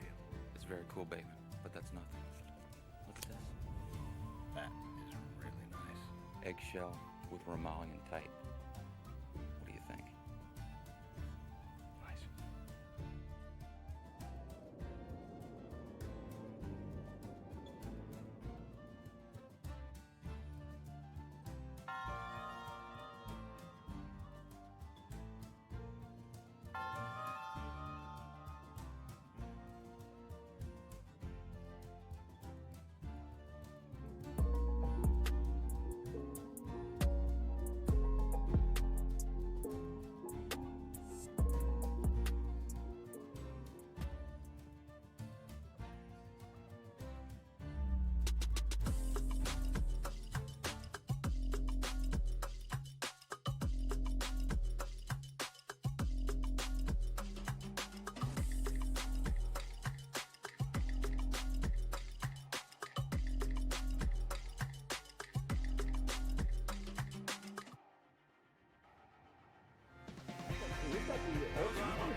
Yo, what's up? You're probably wondering where I am right now. And if it isn't obvious, I'm currently in the control room on Alpha Halo.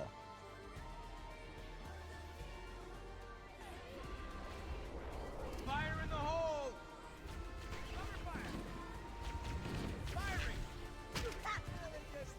But, better yet, I know what you want. And you want to join an esports organization, which is why you should join Final Boss Esports, the most prestigious, legendary esports organization ever. We have won AML, MSL, Legends, and maybe more soon. And you could be on the Hall of Heroes on the Final Boss website. So join today. Join Final Boss at now. You wouldn't do anything that wasn't alright. Pull over to the curb. Alright, old sport. Alright.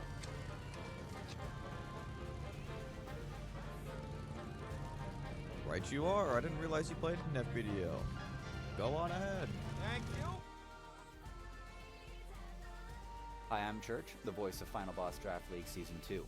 Josh and Ishan were nice enough to give my show an ad slot, and here it is. Welcome to 3DMs in a Tale. 3DMs is an improv storytelling show where we take a cast of improvisers and D&D storytellers and put together a full story for you and, well, for our entertainment. If you love D&D but want some bite-sized stories, we've got exactly what you need. Faster paced, punchier, and unlike your campaign or your ex, we finish. Join us on our next adventure. You can find us at all of the social platforms. We'll see you there.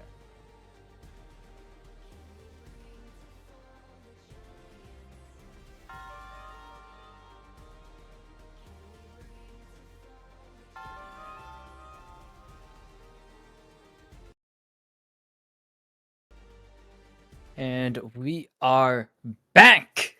Punish Bosses with the upset. Bosses, Bossas, Ishan literally told us how to say it yesterday, and I'm still going to just say both of them to be super safe because I don't want. Well, I already look like an idiot, but more of an idiot as they get the upset, crazy chaos, bananas win in game number 1 of this 3-game block. And they're keeping it the same. They said, put it on black, let it ride. Yes, But Moneyball bringing in Memesta in the jungle, taking out their star player. Already 3 games deep, 2 yesterday, 1 today. So Castle does need to watch it as 8 times moves up to the mid lane from support. Riaz, I think that's an A. Yeah, Riaz in the bot lane, and Kappa Gaming going to take over those bottom 2 positions. For sure, for sure. Then over on the side of the punished bosses, we got Prophet once again, Logic Master, Orange as the star mid laner. Absolutely right. I mean, the Definitely one of carry the at least of this series, exactly. minimum. And it's good to see that we got Gloopy back on the Ziver. So I think chat, I think we can count this game as the game where they get 10 gloops. I think it's okay if we all just, collectively agree that last game didn't count, that was not the gloop game. This game is the glooper. So, now it's time to put in your predictions for how many gloops we're going to be getting, and Moneyball running the Mel back once again. And if I take a look at my notes here, I do think that Reyes plays a decent amount of Mel. Let me just double check here. Yep, that is correct. Wait, is it correct? No, it's not. They play Melio, not Mel. Uh-oh. Ooh. My Uh-oh. writing sucks. Anyway, Galio going to be picked Crap. up as well. A pretty solid frontliner, I would say. Definitely one of the better combos with Mel because he's got a really nice amount of CC for Mel to just basically guarantee a root onto someone. Which at that point, if Galio CCs you twice, you're basically dead because Mel can very easily burst you down. But I'm looking at Memesta here, and I'm hoping that the Hecarim can come. Oh, never mind, it's banned. See, the portrait was Aw. flipped, and I was like, oh, is it banned? It's not. I don't know what that is. It looks like a High Noon skin, but that is Hecarim banned. Mundo banned as well, so they're gonna keep Lazy Boxcat from grabbing their signature pick. This does also confirm with the Galio lock-in, the Mel bot lane run back on the side of Moneyball. Different player, same idea. But on the Bossas side, it's time to call them cowards because they have officially become cowards. First time repeating champions this season in only 2 series. But still, one of the last 3 teams to not be cowardly, but they join the coward side by locking in the Sivir and Jarvan, but they do get the good matchup in the mid lane with the Sylas into the Galio. Absolutely. Now I wonder what the mid lane. Oh, okay, no, never mind. It is obviously going to be the Galio. I wonder what the top lane, or sorry, jungle matchup is going to be looking like because Jarvan 4 is also a bit of a run it back punish with respect to last Oh, game. Kane, okay, I don't mind that at all. Actually, Kanye. I don't think I can really talk about memes to Kane. Let me check my notes here. Do they play a crazy amount of it? They have played a lot of jungle recently. 18 games of it, it says. Yeah, okay, like decent enough. I would say that this is a really good Red Cane game, but it all depends on what Punish Bosses also drafts because I feel like Sivir definitely going to be one of the harder champions to get on, and I don't think that this Kane is going to be seeing a lot of action bot lane. I would imagine that they're going to be looking to invade potentially, or kind of hover around this mid or fight with the Galio because the Galio can very, very easily do these kind of early game skirmishes, secure early dragons, which we already know for a fact that Moneyball is very competent at doing, right? If they could take it with a Comet, they could definitely take it with a jungler. I'm trying to see what these bans are, and I cannot identify that last ban. Bane and Garen are going to be banned out for Moneyball, That's and Vayne? Dude, it's so pretty hard when sure. it's in grayscale for me. I'm trying. Oh, I'm are like, you reverse colorblind? no, I'm just, Okay. it's small enough that I couldn't make out the details, and I felt like Size an doesn't idiot. matter. Anyway, Ornn Oh, and Zac are going Zach. to be banned. Secret Honestly, weapon gone. yeah, I'm with it. If we take a look at Moneyball, I do think that they have a couple Zac players actually, just in their overall roster. I don't know if they are on this team right now. Let me just double check my notes here. We've got so probably this top laner is what we're looking at. Yep. Look at that, Kosher. Oh, he's not playing this game. Never Could be mind. False Galio. I mean, it alarm. could be Galio top Mel mid still. It's always an option. It Braum could support. be, but Braum. Okay, I like the Braum here. I like the Braum. A Leave the lot of flex Sivir's open. pressure comes from that boomerang blade and the ricochet. Braum just immediately nullifies that, so I don't mind it. It is absolutely a fair pick. Yeah. It can counter some of the engage options the bosses want as well. Obviously, like the Rakan can't do Mhm. anything to it. I think Leona can. No, it can't. It eats the blade before you can actually Mhm. like pierce anything. So pretty much, if you want to get into the back line, good luck running through Braum. It's just so Right. painfully Right. difficult. And maybe not. It's gonna be the Thresh. The Ooh. hover Okay. comes through and changes to Thresh. I like that a lot, actually. You Yeah. have the Mel, if this is the Mel bot lane, it's super immobile, and it's the Braum on the other side, Oh. actually. So a little bit of a potential counter pick coming through onto the Mel specifically. It's really hard to Yeah. block the Winds of War. It's just, there's 2 of them, Right. and you have to kind of meet them in the middle before they combine, or else it just stays. Yeah. Right. It's a little bit of a weird interaction, but I do like the Thresh here. You know, like you were saying, there's wow, okay. So there's a lot of damage on the side of punished bosses, and Mel, like we have been saying, is kind of made out of wet toilet paper in the late game, especially when you're staring down a Gangplank and a Sivir as well. I mean, kind of a sauce as well. The Thresh basically gives the Mel mobility and gives her a free dash back over towards Thresh, which is absolutely insanely valuable. And same with the Kayn, right? Even to that extent, if Kayn is cooking a little bit too much in a fight, you know, he gets all of those melee orbs. He's like, all right, I need outies, and Thresh just tosses the lantern, and now he's good to go. Set picked up with the top lane. I don't know how this goes. I want to say it's Gangplank favored, but I do think that Gangplank is in a bit of a rough spot in terms of like just, you know, the champion as a whole. I think it's a good champion, but I don't think it's going to stand up to a 200 years champion. You know what I mean? I have no idea. I don't think I've ever seen this matchup ever. These two champions have not existed on the Rift at the same time at any point in history for me. Okay. No one's really playing Set right now. No one is really playing GP right now. And the times that they've been really good, like during Set's launch, no one was playing GP. And when GP was really good, Set wasn't even a thing yet.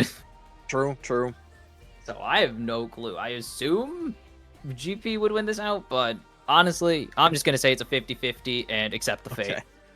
For sure. Well, you know, we'll be seeing that in just a little bit here, but before we do get into the game, I do want to ask you a very, very important question. Important? Sure? Extremely important. So, your name is Boxed Kimchi. I'm curious as to how you came up with that name. Can you tell us the story? The kimchi part comes from my name. It's relatively close to what my name is, and I thought it sounded nice. And the box came in because I was like, it just sounds better, especially because kimchi's already such a common name online. Like, it's already been taken. So I was like, kimchi's common enough that I think when I originally went to change my summoner name or something like that, I couldn't get it. I think it also was my Discord name when I went to change my Discord account. I couldn't get kimchi because just someone already took it. So I was like, okay, we need to throw an extra word in here that works. It sounds good. It has the right amount of syllables, and it also is available. And I was like, boxed works. Jarred also was an option. Everyone's like, why is Jarred kimchi? No. Everyone's like, why is kimchi in a box? You wouldn't want to put it in a box. That is true. It is it's a wet food. It would seep through the box and be gross. But it's like, it's just a name. It doesn't have any other meaning besides I needed a good esports name. Because I was like, everyone is such like I watched a lot of like my first esport was not League actually. I started following early Overwatch. I know that. I mean, I started following esports before I wanted to get into casting. You know that. Sure.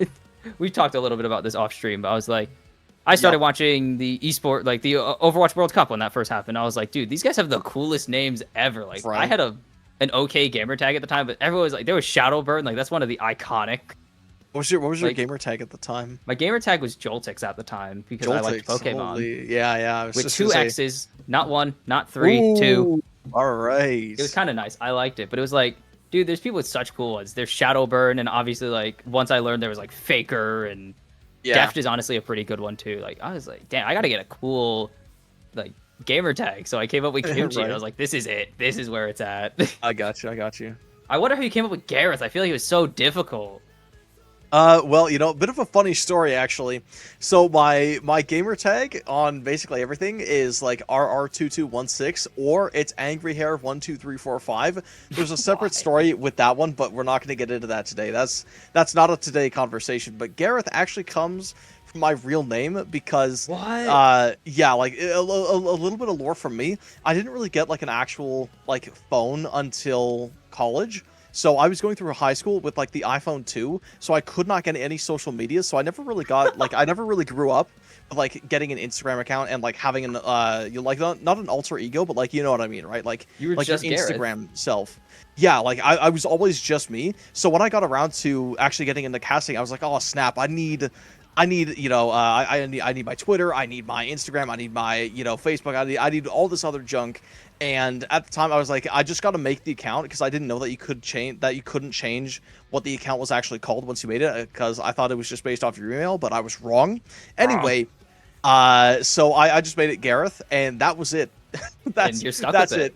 And at this point, it's a little bit late for me to go back and say, wait, I actually want to be called like something else. No, because it's you know, to this day, I don't have a stage name. Like, I don't know what I'd do. It's like the OG Joe. Don't call me Joe Miller. Like the I OG. don't think hold on. Let me. You don't know Joe Miller? Joe Miller. Like Hold on. OG caster? I don't think it's ringing a bell. Hold on. What? Maybe the face will. It might. Actually, it might not. No, doesn't. Never He's mind. like a legendary caster. He's like such an iconic caster. Jeez, and I assume that's like his actual name. Yeah, his name is Joe Miller, but that was That's it. crazy. But he tried to come up with a gamer tag, I think, at some That's point in his career, and wild. everyone just kept calling him Joe Miller. He's like, "You're Joe Miller." Okay, I see. Okay, A more I'll have to league dig or- into this a little bit more. A more league-oriented one is like Quickshot. I'm assuming you know Quickshot, right? You followed Oh, LEC. absolutely, yeah. Yeah, it's like when people started calling him Henry. I think that's his real name. I don't remember what it actually is, but it's like when people started calling him his actual name, I'm like, nah, he's Quickshot. That's Quickshot. You can't call him his real name. That's fake. Mm-hmm. Like if you Oh, want to be man. called your real name, you can't start with a gamer tag unless your real name is like insanely good. Unless it's like really catchy, you gotta stick with the gamer tag. For sure, for sure. Well, it's a little bit too late for me to, actually change it up, but I wonder how a lot of these other players got their gamer tags, because Lazy Box Cat, it doesn't That's a sound like good one. insanely cool, but I feel like it is based off of like a pet that they have. You know what I I mean? feel like Vice is just really close to their actual name. Maybe. Like that one feels like Maybe. one that's close to their name. Yeah. I feel like low key Shaden is also, or Orange is also probably close to a real name. Probably, maybe. I don't know actually. I don't know either. That's why I'm asking you. I don't know. What? I thought you knew. Wait, no, that's right. You don't know this guy. You know No Hui. I know That's No right. Hui, and I know how he got his name. Okay, well, how did he get his name? He's just a big Hui fan. He plays a lot of Hui, and he needed a fun. Oh, No okay. Hui. See, I thought No Hui was in like he hated the champion and No. and he was like no. Maybe it is no the Hui other in my way, but games. from what I saw of him, he plays Well, Hui. he plays a lot of Hui, so I feel Yeah, like he it's can't a be fun. right. I feel like he can't be a Hui hater. He's got to be Hui enjoyer. Okay, that No, makes it's more like- sense now. That's like if I named myself like Seraphine. Like you can't name yourself after a champion if you hate the champion. Right. It's weird. Okay. I got you. Unless it's like delete champion, but that's lame. Mm-hmm. Like I'm sure we've had. Yeah. Oh my god, with summoner names not being restricted anymore. Oh Like you can have boy. duplicates. I'm sure we have Yeah. so many delete Teemos. There are probably Right. hundreds of delete Teemos. See, I want to say that Yumi is probably a more popular option, or like Oh. Shaco or something. Yeah, So, but like Teemo's wait. the OG. Like everyone Like, hates the champion. he's the OG, but like how you know what I mean? Like I feel like I would rather have 2 Teemos in the game than 2 Yumis. You feel me? I would rather have 0 Yumis in my. I would rather have Yumi deleted from the game as well. Yeah, I agree. I hate Well, that. that's what I'm saying. Is like if you could like pick a champion to delete, I don't think a lot of people are saying Teemo anymore. No, not anymore. Some people will still say it just because of the memes, but like I remember right. LEC players were told about this like 2022, 2023, Oh, yeah? and like half of them said Yumi, and it's like yeah. Which is why I love. That's the only good thing the LEC does these days. They don't produce good players; they produce good content. That's crazy. I mean, it's true, but like that's a bit much. I don't think Look, we need to say all that. Coming from a former like LEC was my favorite region for like 2 Ooh, years. I I was see, a okay. big LEC enjoyer. I hated G2, but I was like, Sorry to dude, hear it. Schalke, Misfits, I was into those True, teams. true. They were fun Misfits back in the teams. day. Holy. Like even late stage Holy. Misfits, they were fun at least. Yeah. But it's just like, man, it's just G2 and they're not even that good. I feel like back in like the early days of League, G2 was like honestly one of the Well, they most dominant stunk. teams. Well, early G2. I mean, Yeah, early that's what I'm days. talking about. Early days. Oh god, early days. They weren't even a team till like 2015. Okay, maybe I'm getting my teams mixed up then, but I could have sworn they were a Fnatic. powerhouse. That's right. It is Fnatic. You're That's thinking correct. of Fnatic. It was the and, other. Yeah, like, yeah. Origin in them, like old Origin. What was the other one? Old SK were like really good teams. Mm-hmm. And now look at Fnatic. They stink. SK stinks. Origin's been bought out by a different organization Yeah. Although I feel like Fnatic, twice. they're really good at other esports. Like they're still really insane at CS2. Not really. They kind of fell off. Really? They're more mid than great. They played the longest game of all time, if that counts for anything. Heck yeah, that does. Are you kidding? That's a record. No team's First been able to mandated shatter piss it. break. Yeah, exactly. Like that's so fire. They're cool. Oh man. They do have that old. I can't remember his name, but he's been on that team for like 12 years now, and he has not left. He will die in that jersey. Really? Okay. Dude, he's I don't old. know CS2 that well. I'm not I'll a be big so CS honest, head. but like, I'm right. too bad at CS to be into it. I got you. Honestly, I think we're talking about other esports a little bit too much. Let's get back to talking about League, and I think we're going to be heading off into game number 2 of Punish Bossas versus Moneyball in just a couple seconds here. It's time to see if Bossas can keep the momentum going, or if Moneyball is going to snowball and win this series. Already down 1 game, Let's and go. we're starting off with a tech pause, baby. Let's go. Fnatic. The We were best talking part about of it. the game. We were talking about Fnatic. Yeah. We get a Fnatic pause. Absolutely. All right. Okay. Now let's put the pause on the player. Who do you think started it? Who do you think started this pause? Ooh, we Yeah. can't see chat, so I'm gonna. It has to be one of the players coming in, because it wouldn't make any sense for it to be a returning player, in my opinion. I'm gonna put it on Riaz, Piss Break. Really? I think Piss Break went during the draft and didn't make They're it like, back guys, in it's time. number 2. I need a couple minutes stall. They thought, yeah, it was supposed to be a number 1, didn't end up being a number 1, and Yeah. we are here now. It's like, guys, I'm really sorry. Don't tell them why. Just tell them I need more time. Really embarrassing. We've had some crazy. I've had some crazy reasons for pauses, and I think that's hilarious. Yeah. What's the craziest reason that you've had a pause for? I mean, we've had some pretty regular ones. Like, you have the bathroom breaks, obviously. Wi-Fi goes down. PC crashes. Mhm. I remember we had a client issue. I don't remember what the client issue was. We had one of those. Huge. I think I had someone get food. Their food came That's in, and they had to go wild. pick it up, and they had to pause the game. So it was like, game pause. I gotta go get food. That's crazy. It's like, oh, hold on, guys. My Crystal Palace orders here. I'll be right back.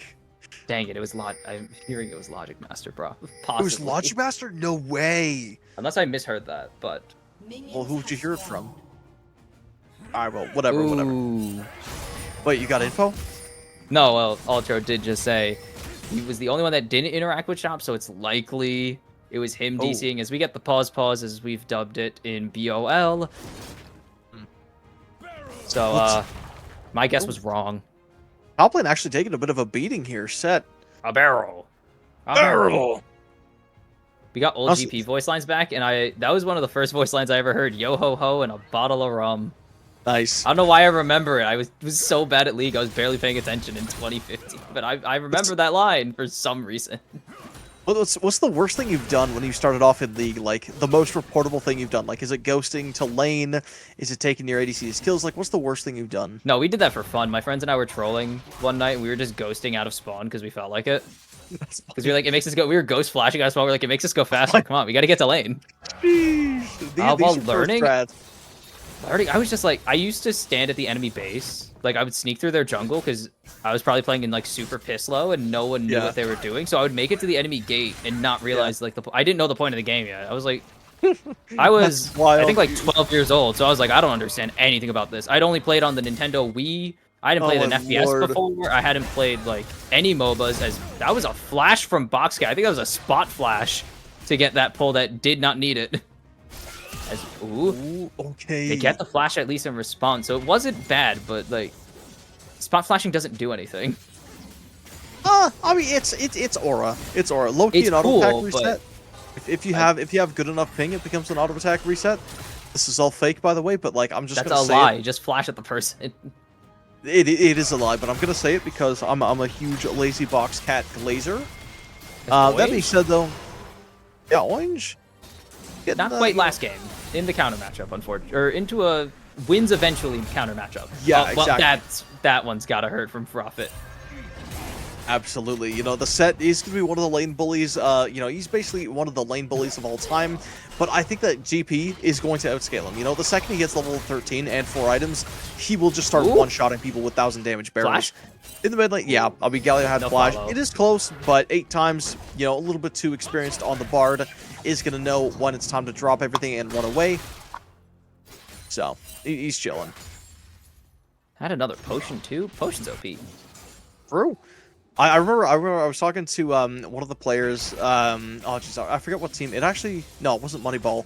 It was it Moneyball? I don't even remember. Anyway, they said that they used to go 5 potions and nothing else when they first started the game because they thought potions were instant.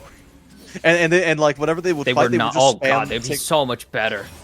Right, I'm and scared. They were just spam tapping potions whenever they fought or traded, and they're like, "Dude, what? My potions are bugged. It's not going off immediately. What's going on?" Bugged. And dude, it was the funniest thing ever because we're both dying at the call as he's like describing his first few games of League, and he kept used on to doing buy this like potions. 5 potion start for like 10 games straight until he figured it out. It was like, oh man, that was the point. I think every player though has had the I can only buy full items at some point experience when they start playing. Like everyone's like, oh, I gotta buy the full item, not realizing components are super valuable. Right. This happens to all of us. Like you don't know how items work. You've never played a MOBA before. Exactly. Oh man, but you know that's the beauty, and you know we kind of didn't really get a crazy amount of that Ooh, when League another Classic rolled spell around. Sorry, these spell shields it's from all- Gloopy kind of going hard. Hey, I mean the Gloopster's going off on the Sipper, right? Didn't quite get the amount of kills that we were 20 hoping assists for. though. Right, 20 like the assists. KP was there, and for staying bot lane basically the entire game, that's pretty darn good. That's all right. Like 23 of like 30 something. yeah, right. I mean, you know, I think maybe this game we also switch the gloopening. I think we're gonna call it. It will be the gloopening if Gloopy gets 30 KP. Okay, 30 kills in the- total. I was like 30% is pretty easy. No, Guys, 30 KP. They're looking to get aggressive on Rias. They're tired of this lane. I would be too. Right, like you're a melee champion into low key double ranged. Like what? Like genuinely, what are you supposed to do? Get grabbed by a big scary man is apparently what Profit's gonna do. Yeah, that happens. You know, happens to the best of us. GP, Punch the bear. a very mana dependent champion. You know, the second he doesn't have enough mana for a Q, he kind of can't do anything. He can't keep getting his silver serpents. He can't keep, you know, putting the. He can't really pressure with the barrels anymore. It's a lot harder. But Gloopy, whoa! Ultra Gloopy. instinct on that. I'm not gonna lie. That was pretty. That was The pretty reaction insane. times. Like honestly, with how far the hook's traveling and how much time they have to see it, it's not that impressive. But it's just like, It's dang, impressive. you just keep doing it. Right. On ping too. Like it's definitely not zero ping. Right. This ain't Korea. This is America. So Yeah. we have terrible Wi-Fi. True. Although a little bit of a jungle action going on here. Logic Master bullied off the Krabs 8 times, has secured the mid lane priority. Dragon up though, and I would assume that Sivir probably going to be rotating over towards it. Maybe Jarvan's backing for it, but I would assume that Memesa probably looking towards this dragon as well. Looking towards this top side, it seems. This slow pace, not really going to be happy for the Kane. Kane wants to get no, one not of the really. forms. Yeah, right. You're going to want to get one of the forms, because if you don't get the form that you want, you got to wait. I think it's 3 minutes? I haven't played Yeah, Kane it's, in a while. it's something like that. Yeah. Yeah, I was like, it's none of a my long friends have played time. Kane in a while, and I don't play Kane, so it's like 3 minutes. It might have been 5 at one point, but you got to wait Yeah. awkwardly if you want to get the form you specifically want. If you get the bad form, as Gloopy, Cleanse doesn't have the spell shield, doesn't need a flash.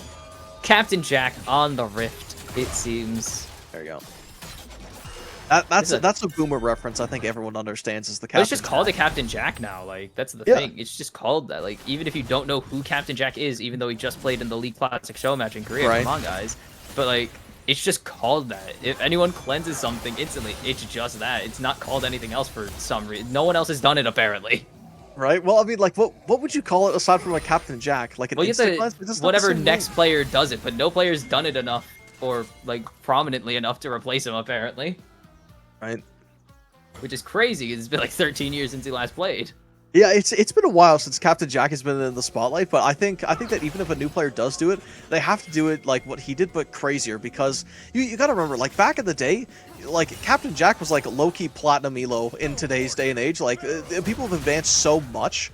I mean, like your teammates might tell you other or might play otherwise, but like genuinely, Dang. people like the entire community has advanced so much that it's like you can't even recognize it. I don't know. I think it needs to be someone buying cleanse and Mikhails and like double hitting it. Exactly right. Like cleansing and then Mikhailsing something immediately after. Like that would have to be the situation because I can't imagine how you one up a Captain Jack because it's already like so Right. perfect. And actually, you know what? Funnily enough, I'm just reading chat here. We actually see that, the Jolly Ginger maybe has some insider information. He says that Gloopy loves AP Thresh mid, so he's very aware of the hook timers. So clearly Oh this my guy knows goodness. Thresh better than Kappa at this point, because if he's ripping Thresh mid, I can only imagine what else this guy's playing aside from a crazy amount of Sivir. So, Jolly Ginger, I might have to hop into a little bit of an interview with you and try to get some some hell? information. What do you mean? I'm trying to learn more No, about not Blue. that. I mean, like, imagine as an ADC player, like, you're a support. And Right. the enemy ADC knows the champion you're playing better than you, not because they play support as well, but because they play an Right. off-meta build mid. Right, like there's something crazy about the Gloopster here. You know, Loopy he might know just be something. my new favorite player. Right, that's what I'm saying. Honestly, I kind of want to say Castle, but you know, he lost so much aura by that from the first game that I don't know. I don't if think they that was can his recover. fault. He kind of It balled really out. He wasn't. was like 0-4 Lee Sin and just went and got a triple kill. He kind of balled out, actually. Listen, I'm not saying he played bad, but like his team lost, so That is true. it's mad aura lost. Unlike Loopy, who won. Loopy did Yeah, win that game. Gloopy got mad aura increase. Win. And you get aura. It's easy.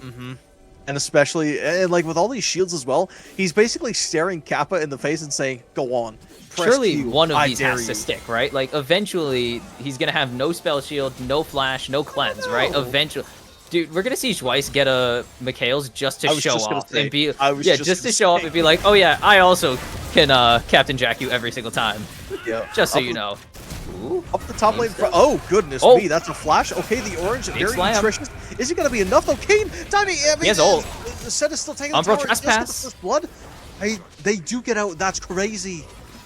Lazy Box Cat was still tanking tower, so what do you call Right? it? Memesta didn't even end up tanking a tower shot once he left the ult as Hook hits a minion, so he just knows how to position better too, as it turns out. But Moneyball finally getting on the board, finally getting this Kane active, and that is Cycler First Sword. kill.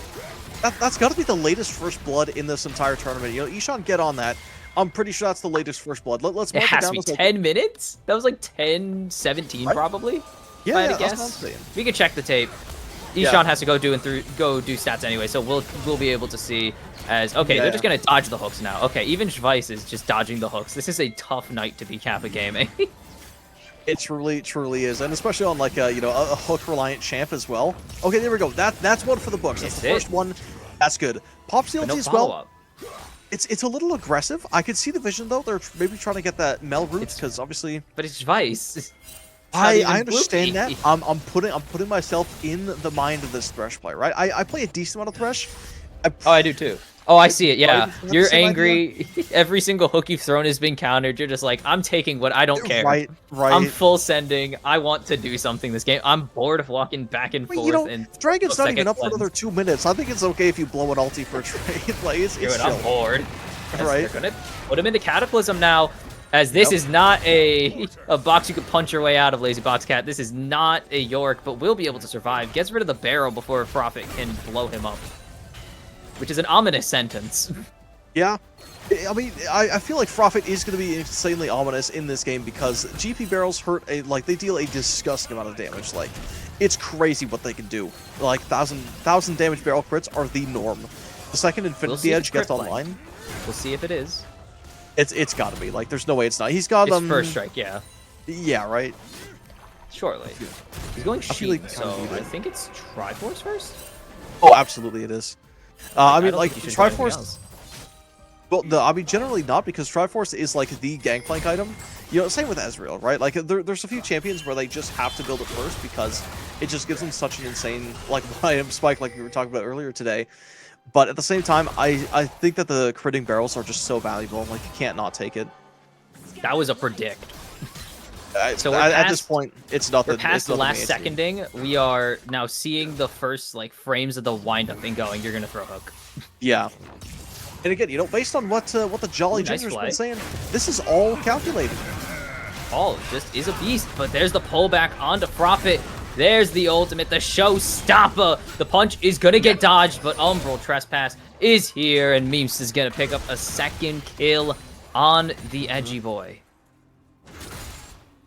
Yeah, it's a little bit on the rougher side though, because again, you know, GP, I think is going to be the kind of crown jewel of punished bosses. Like, they kind of need the Gangplank to go crazy this game because he's got so much damage, especially with how much burst the Sheen adds onto the barrels. But at the same time, if Moneyball can keep this guy from scaling, they actually have a really reasonable chance to win this game and kind of snowball out of control. Because if a Gangplank isn't ahead, they're useless. Like, they're genuinely just an orange-eating minion with barrels. Yeah, but I like my oranges. He ate an I'm orange. sure he does too. And it was K. Like, come on. Hold on. 8 times. Burns his own flash there, a little more than he could chew, it seems, as there's the flash debut for the slow, and Logic Master's gonna get on the board. All the kills going to the junglers, and they see the Jarvan mid. They actually have to back off of the dragon, as there's the ult coming out, reflected barely by Riaz, but not going to be able to connect with any of it. And they're gonna have to hand over this dragon like they handed over the Galio. Uh-oh. To Logic Master. Oh, we're in too That's the deep. hook.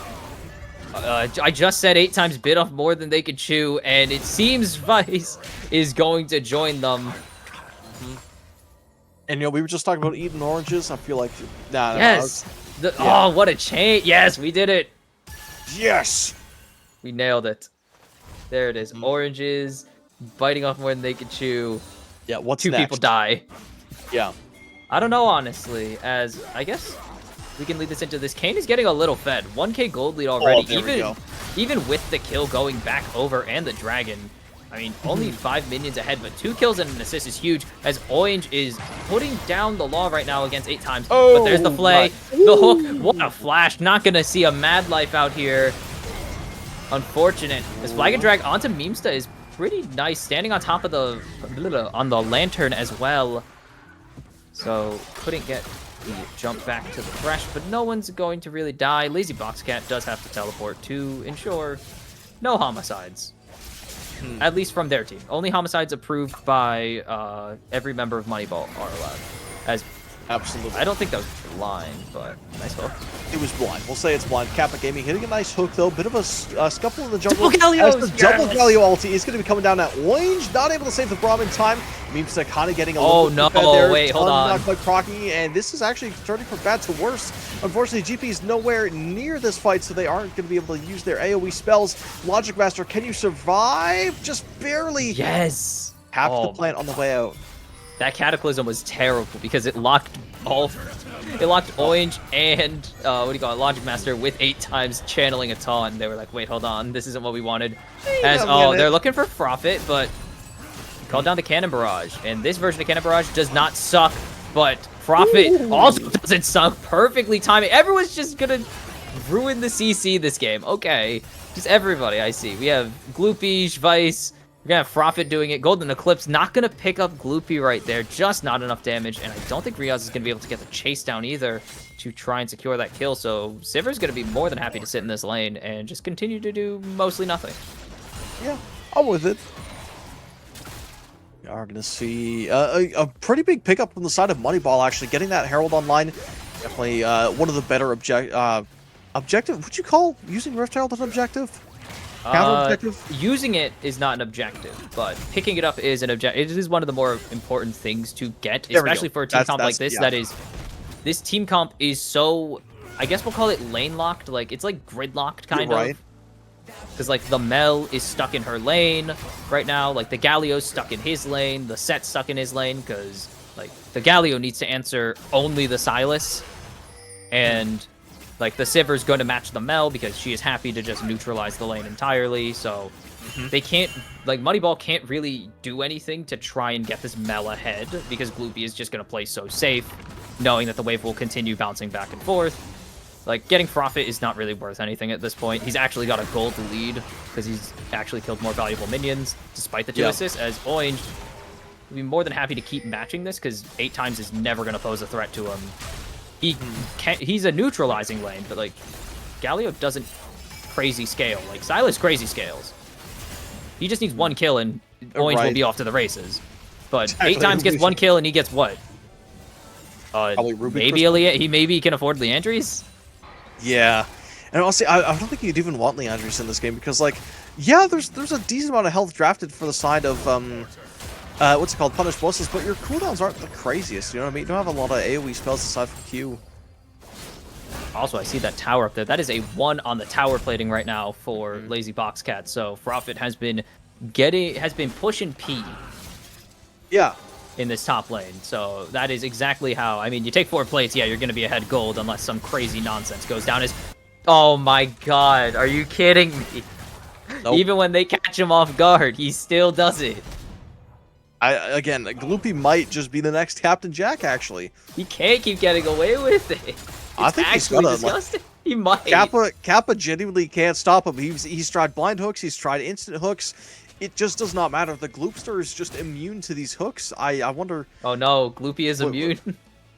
Yeah, Gloopy's immune. It's gonna be the new meme. But also, Traumatize a league player with that one. I think that Gloopy's also being the farmer as well, because they've got over 10 CS a minute. But Oh, look they at got that Orange. leader as a nice hook onto Orange. He's going to kick off this fight. Galio backing up a little bit for a nice little Justice Punch. They're trying to save this Jarvan. nice a fissure. beautiful Glacial Fissure is going to come out and kind of stop the fight. So give them quite some time here. Do these barrels start going crazy? Unfortunately, Oh, Ghost the Barrel chain wasn't combo far enough. misses. They might Nice be able to Ghost find... Barrel. Got the Ghost Barrel, but just was way too far Yeah. back as 8 times, getting jumped up by Orange. Forced to flash.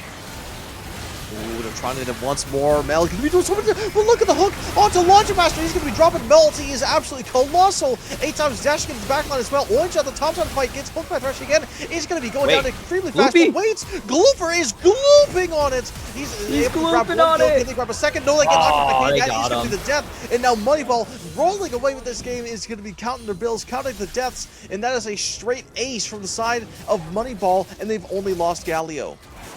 What a setup. You saw Lazy Boxcat flashing in, hitting 4 with his E to land a nice Galio ulti. They do eventually end up splitting them. I don't think anyone actually got hit by the Galio ult, but just forcing everyone to split up, like, randomly. Like, you see how far back Gloopy was. Orange, to get away from the Galio ult, had to run into the back line and ran into a 4v1, basically, while the rest of his team was fighting their own 4v1, or, like, 2 separate little fights, so... Orange was pretty much a non-factor in that fight, and there was no peel for Gloopy by the end of it. You saw that nasty W, or E into W from Memesta, and that's kind of your only damage right now. Is this not super carry Sivir yet?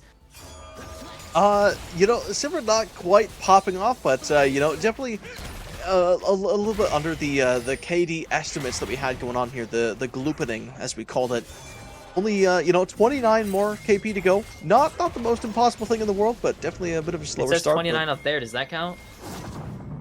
No, unfortunately not. I do see the vision. I see it, but unfortunately it's just not enough. Because he's involved in that. He did one of those. He got the kill. That is true. He's Okay, one you of know the what? 29. We'll see that the gloopening is going to be upon us because he's got 1 kill, and you know it's 2-9, so I think it does make sense. There it is. The gloopening is confirmed to happen. There's no way to avoid it. If Gloopy was already being Ultra Instinct without the gloopening, I wonder what they're going to be on this new level of gloopage. You know what I mean? I'm not honestly sure, because now finally free to go mid as Showstopper goes out. Orange forced to flash. Can Memesta catch up? QW maybe? Smite going to go down, and the ult not in time. Cannons are firing, but they're hitting absolutely nobody. And it's going to be a 10th kill. So now it says 210, so the gloopening is officially canceled. Oh, GG. Well, you know, it was a short-lived experience, but that's a nice Cataclysm into an even nicer... There's no damage, though. Fisher. Unfortunately, there's no damage. It looks cool. The idea is there, but unfortunately, the damage is not as profit. On the other side of the map, it's just going to continue farming. Again, they need this 100% crit. They've got the Essence Reaver, which is quite good. Ah, I forgot it's a Sheen item. That is true. I also did forget. But the point is, they still have that Sheen in their inventory, which, you know, it still makes them very, very strong. The only issue is that they're going to need a little bit more time to actually start scaling up. Okay, that's kind of the problem. They are running out of time, and this game is a lot faster than the last one. 22 minutes. Baron already being sieged. Can the gloopening happen here? They need it to, because they've locked down the Sivir, and Sivir already wiped off the map. As here's the heroic entrance, only going to hit onto Schweiss, but that's all they needed to hit onto, as Memesta going to pick up a double kill for himself on the Kane, and that is going to mark this Baron as theirs, and it's going to mark a, I think, 10,000 gold lead at 23 minutes for Moneyball in Game 2. Also, I No, did think they this lose is Baron or what we what? were... What's that? No, I miscounted. I swear Baron used to give way more gold. I don't know. Anyway, I think that this is more of a, you know, where Moneyball should be. I feel like as the more dominant team, right? Especially the odds favoring them so much, right? 71% of the total pot in this entire game is going towards Moneyball here. Like, people want these guys to win. They think that they're going to win. There are still some punished believers, which, again, right? At this point, I'm down to see the underdog story because game one was pretty dominant at basically at the last, like, couple seconds there. So I think it's still doable. They just need more time. If Profit gets online, there is light at the end of the tunnel here. I mean, but it is a long walk to salvation. As you can see, Immortal Shield Bow just getting finished by Profit here. And you can't really get much more. Orange only sitting on the Rocket Belt so far. Not a damage carry item that you would expect to see or want to see, as Gloopy doesn't even... Okay, so he's just a genius. He's fearless, and he also is really good at countering Thresh, apparently. True. Again, he's played so much mid Thresh that his silver games look like just nothing. You know, he's played a million games of Thresh mid. I don't know if it's that many, but it is a lot. It's Orange getting jumped down here. Ooh. Only so many jukes you can put on. Going to go into the stolen almost trespass, but has got taunted. And Memesta gonna be legendary 6. Is that 8? That's an 806. Holy cow. Stat line. Right. Over half of his team's kills right now. As I believe we've seen over half of the kills being taken by someone before in this series already. Yeah. Absolutely we have. But I will say, you know, the Gloopening needs to come back, right? Gloopy needs to get on this Gloopening power spike. Otherwise, it's going to be cooked once again. You know, we need to see this guy go off a little bit. Oh, no. Predictions, but it's over. For not predicting that he's got 3 people in his jungle. That's simply not what you want to see. It might be a little over. Maybe, it feels a little over, definitely. As Imperial Mandate was actually the next item on this Galio. Going to buff the team up and himself, which is kind of crazy still. Honestly, what are your thoughts on Mandate being built on non-supports? It's broken. I agree it's broken, but like, you know, do you it's like cool, it per se? But it's definitely, I mean, I don't dislike like items being built on different types of champions that it's not intended for. I think that's always fun. It's what gets us crazy things like jungle item laners. But usually it's because it's overtuned, unfortunately, and not because it's some off idea, or like off meta idea. Like Imperial Mandate just gives you 7% more damage if you hit a CC. Galio has plenty of it, and it's just like, why? This is low-key giving me like flashbacks to when Vandal Pipes was first released, because you had literally everyone building it. You had ADCs running it, you had Singed Tops going Rylai's into Vandal Pipes, you had Swains going Rylai's into Vandal Pipes. There were so many champions that just picked it up simply because it was broken. And I think we're seeing the same kind of thing with Imperial Mandate. I'm not going to lie to you, because everyone's taking it. It doesn't matter if they're a support or a top laner. And actually, again, Jolly Ginger, the GOAT himself, is saying that Maokai top with Mandate. I mean, it's just broken, but Vice is about to be broken in half as the Eclipse will reign over him. 505 on this Mel Medarda. It is a little powerful. Another thing that's been breaking the meta, Mage ADC, or, well, not ADCs, but Mage's bot lane going to get some changes next patch in about 3 days. As 8 times, I don't know what the play was there. Maybe gets it? No. Doesn't get away from it. I have no clue. No, he would have paused. Maybe. He would have paused for that. Maybe he just thought he was going to be so quick. You know, running. That's how it feels sometimes. That's what it's like when you don't have pauses, like you're in solo queue and you're like, ah, crap. Yeah, right. Here. That's what it's like. And you're like, I'm going to be so fast. And then you get AFK warning. Yeah. Get the reconnect to the game. Yeah, exactly. It's a little rough out here, but it is what it is. And you know what? I will say, you know, Gold Lead definitely going in favor of Moneyball. Definitely fits their team name. Almost 10,000 gold up. But, you know, again, the fact that, no, I keep wanting to say final. Punish bosses? Punish bosses. I'm going to get it one of these days where I don't call them final boss. But anyway, punish bosses, they are still in this game. You know, they're deceptively strong. The Gangplank is kind of creeping up to those, to that 400 power spike. Has 2 right now. Immortal Shield Bow, nice pickup, gives them some good lifesteal. And with all the damage that Moneyball has, it's going to keep them alive just a little bit longer. But I honestly think that you want to go, you know, build more glass cannony if you are behind, because, you know, at that point, you might as well deal more damage, you know what I mean? But maybe I'm wrong.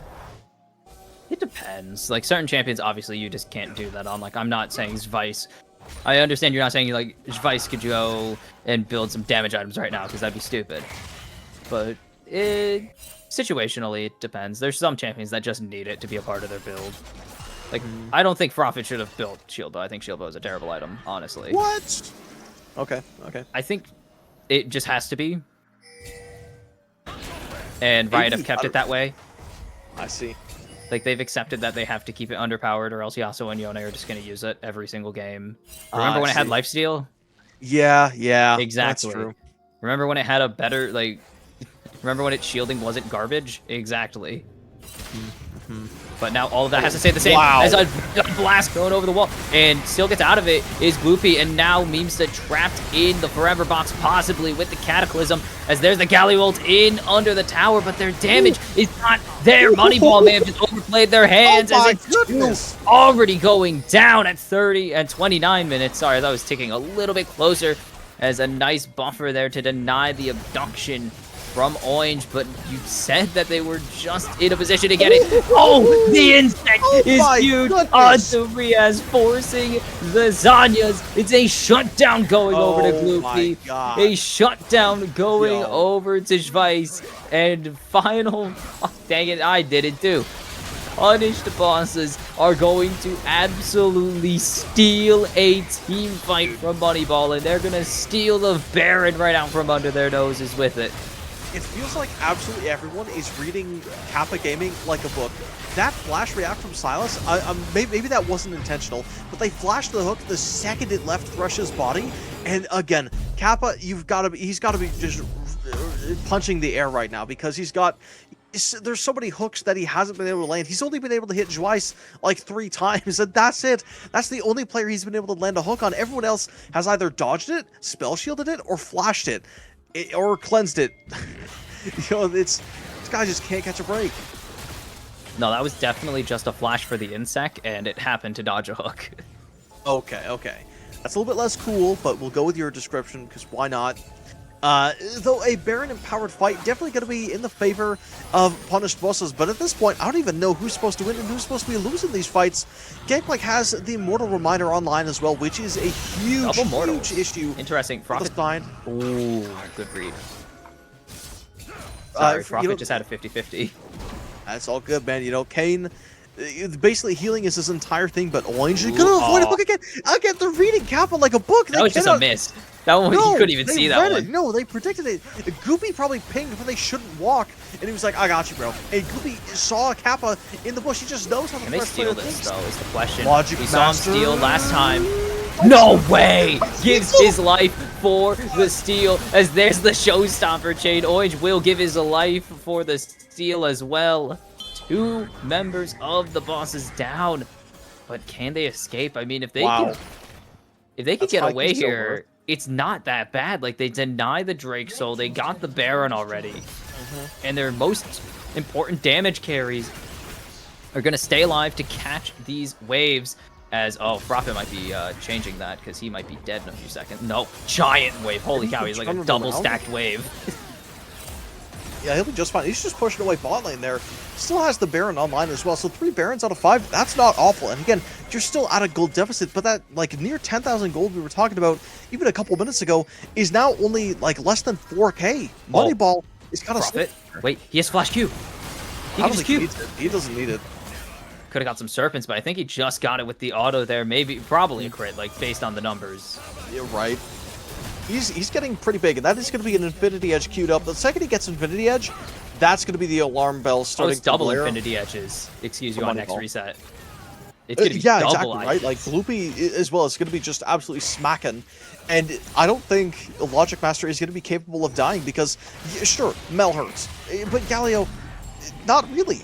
And, the main 2 attack damage carries for the side of Moneyball, they both auto-attack a crazy amount. Set, obviously, is built to auto-attack. Kane auto-attacks a surprising amount of time in between combos just to keep getting lifesteal, and those tabbies are going to be putting in work. We see it on top, we see it on jungle. I'm surprised no one else is picking him up, actually.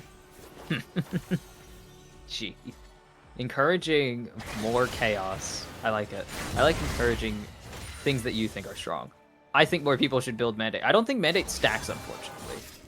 No, I remember what they used to, though. Like, otherwise, it'd be over. Like, yeah. Yeah. Oh, you get 14% increased damage? Over. No, I think I remember seeing a Vanderbilt video about it. It might have been a bug, actually. Probably but was. I remember, I think the cap was like 200% extra damage or something. Like, is it was absolutely insane. ridiculous. Yeah, they were just in practice tools smacking away at like a 3 million health Scion with a Leona and Twitch. And Vanderbilt just fully stacked it, and then whatever the Twitch was, like, they just completely, One like, they shot. killed, like, they basically 3-shot a 15,000 health Scion. It's like, that's crazy damage, Oh, but Gloopy in a tough Gloopy. situation, do The they flag block the hook? gets They did! ready. He does it again! Cleanse. He Captain Jackson! And he doesn't even need the spell shield! He doesn't even need to flash. And He hits doesn't even the emote. have flash. That's deserved. even crazier. That's deserved. That is Doesn't so even deserved. He gets to have hit the the emotes flash. there. He hits some dances. He gets some help to make sure he can run away from with profit. That is disgusting. Wow. Meme stuff Like- flash to miss that W, by the way. It's a big commit, right? I mean, that Wow. is a very worthy commit. If you get rid of Right. Gloopy, like, it is, even though, I mean, Gloopy, okay, it's not the gloopening, mostly because the team just has no kills, because they haven't really been fighting. True. But if you get rid of Gloopy, that's a pretty hefty chunk of the damage that the bosses could put out gone entirely. I would say, like, 40 to 50% of their team fight damage completely removed. Mhm. It's, holy little cow. insane here. Uh-oh, Maybe it is Kappa. Profit. You can He's see gone. this damage, but you can see Wait, the Galio's lockdown on still in the Kappa mix? Gaming. But huge Ooh. Galio ulti over the top, coming through. Glacial Fissure finds 4. Can they get the damage as Gloopy finally into the fight? They need to find this guy, but they can't. He's stunned up by the concussive blows. Meme stuff going to get stunned. They're finally going to remove the Sivir. Is Orange going to be able to do anything to clean this fight up? So low is Lazy Box Cap, but not going to be able to go down. It's just Twice staying alive to see the potential end of this game. Actually, they have so many turrets. This game is still going, but a big yeah. gold swing for Moneyball as Memesta is looking for this Braum. Yeah, they're trying to get the ace over here because I mean Baron He Buff wants is this wave offline, though. too. He Yeah. wants the wave, and if Twice is gonna walk up to get that wave, he's gonna make sure it doesn't happen. Bossy, you know, it's well played from both teams, but I think that there was a bit of a fumble there from the side of Punished Bosses because I think Moneyball just kind of caught them lacking a little bit. You know, a lot of their members, they weren't there, or they rotated late, or they weren't full health and full mana, whereas Moneyball, they basically just come out of base and set up that play. So it's good foresight from them, but I do think that if Punished Bosses have all 5 members, you know, full health, full mana, I think they are going to be winning these fights, you know, probably 7 or 8 out of 10 times here. Baron and Drakesoul on the line.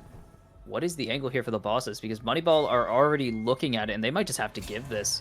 This is a dangerous position to have to be in, unfortunately. For sure. For the final, or for the punished bosses. Especially with the Chemtech Soul. You know, thankfully it's not the on-release It Chemtech sucks, Soul, because yeah. that was Thankfully, something crazy. Thankfully, it's the bad Chemtech Soul. Yeah. No It's steal still coming very through. doable. No miracle not steal. quite. They're We've pinging seen a the lot of- Baron, though. It's a bit late.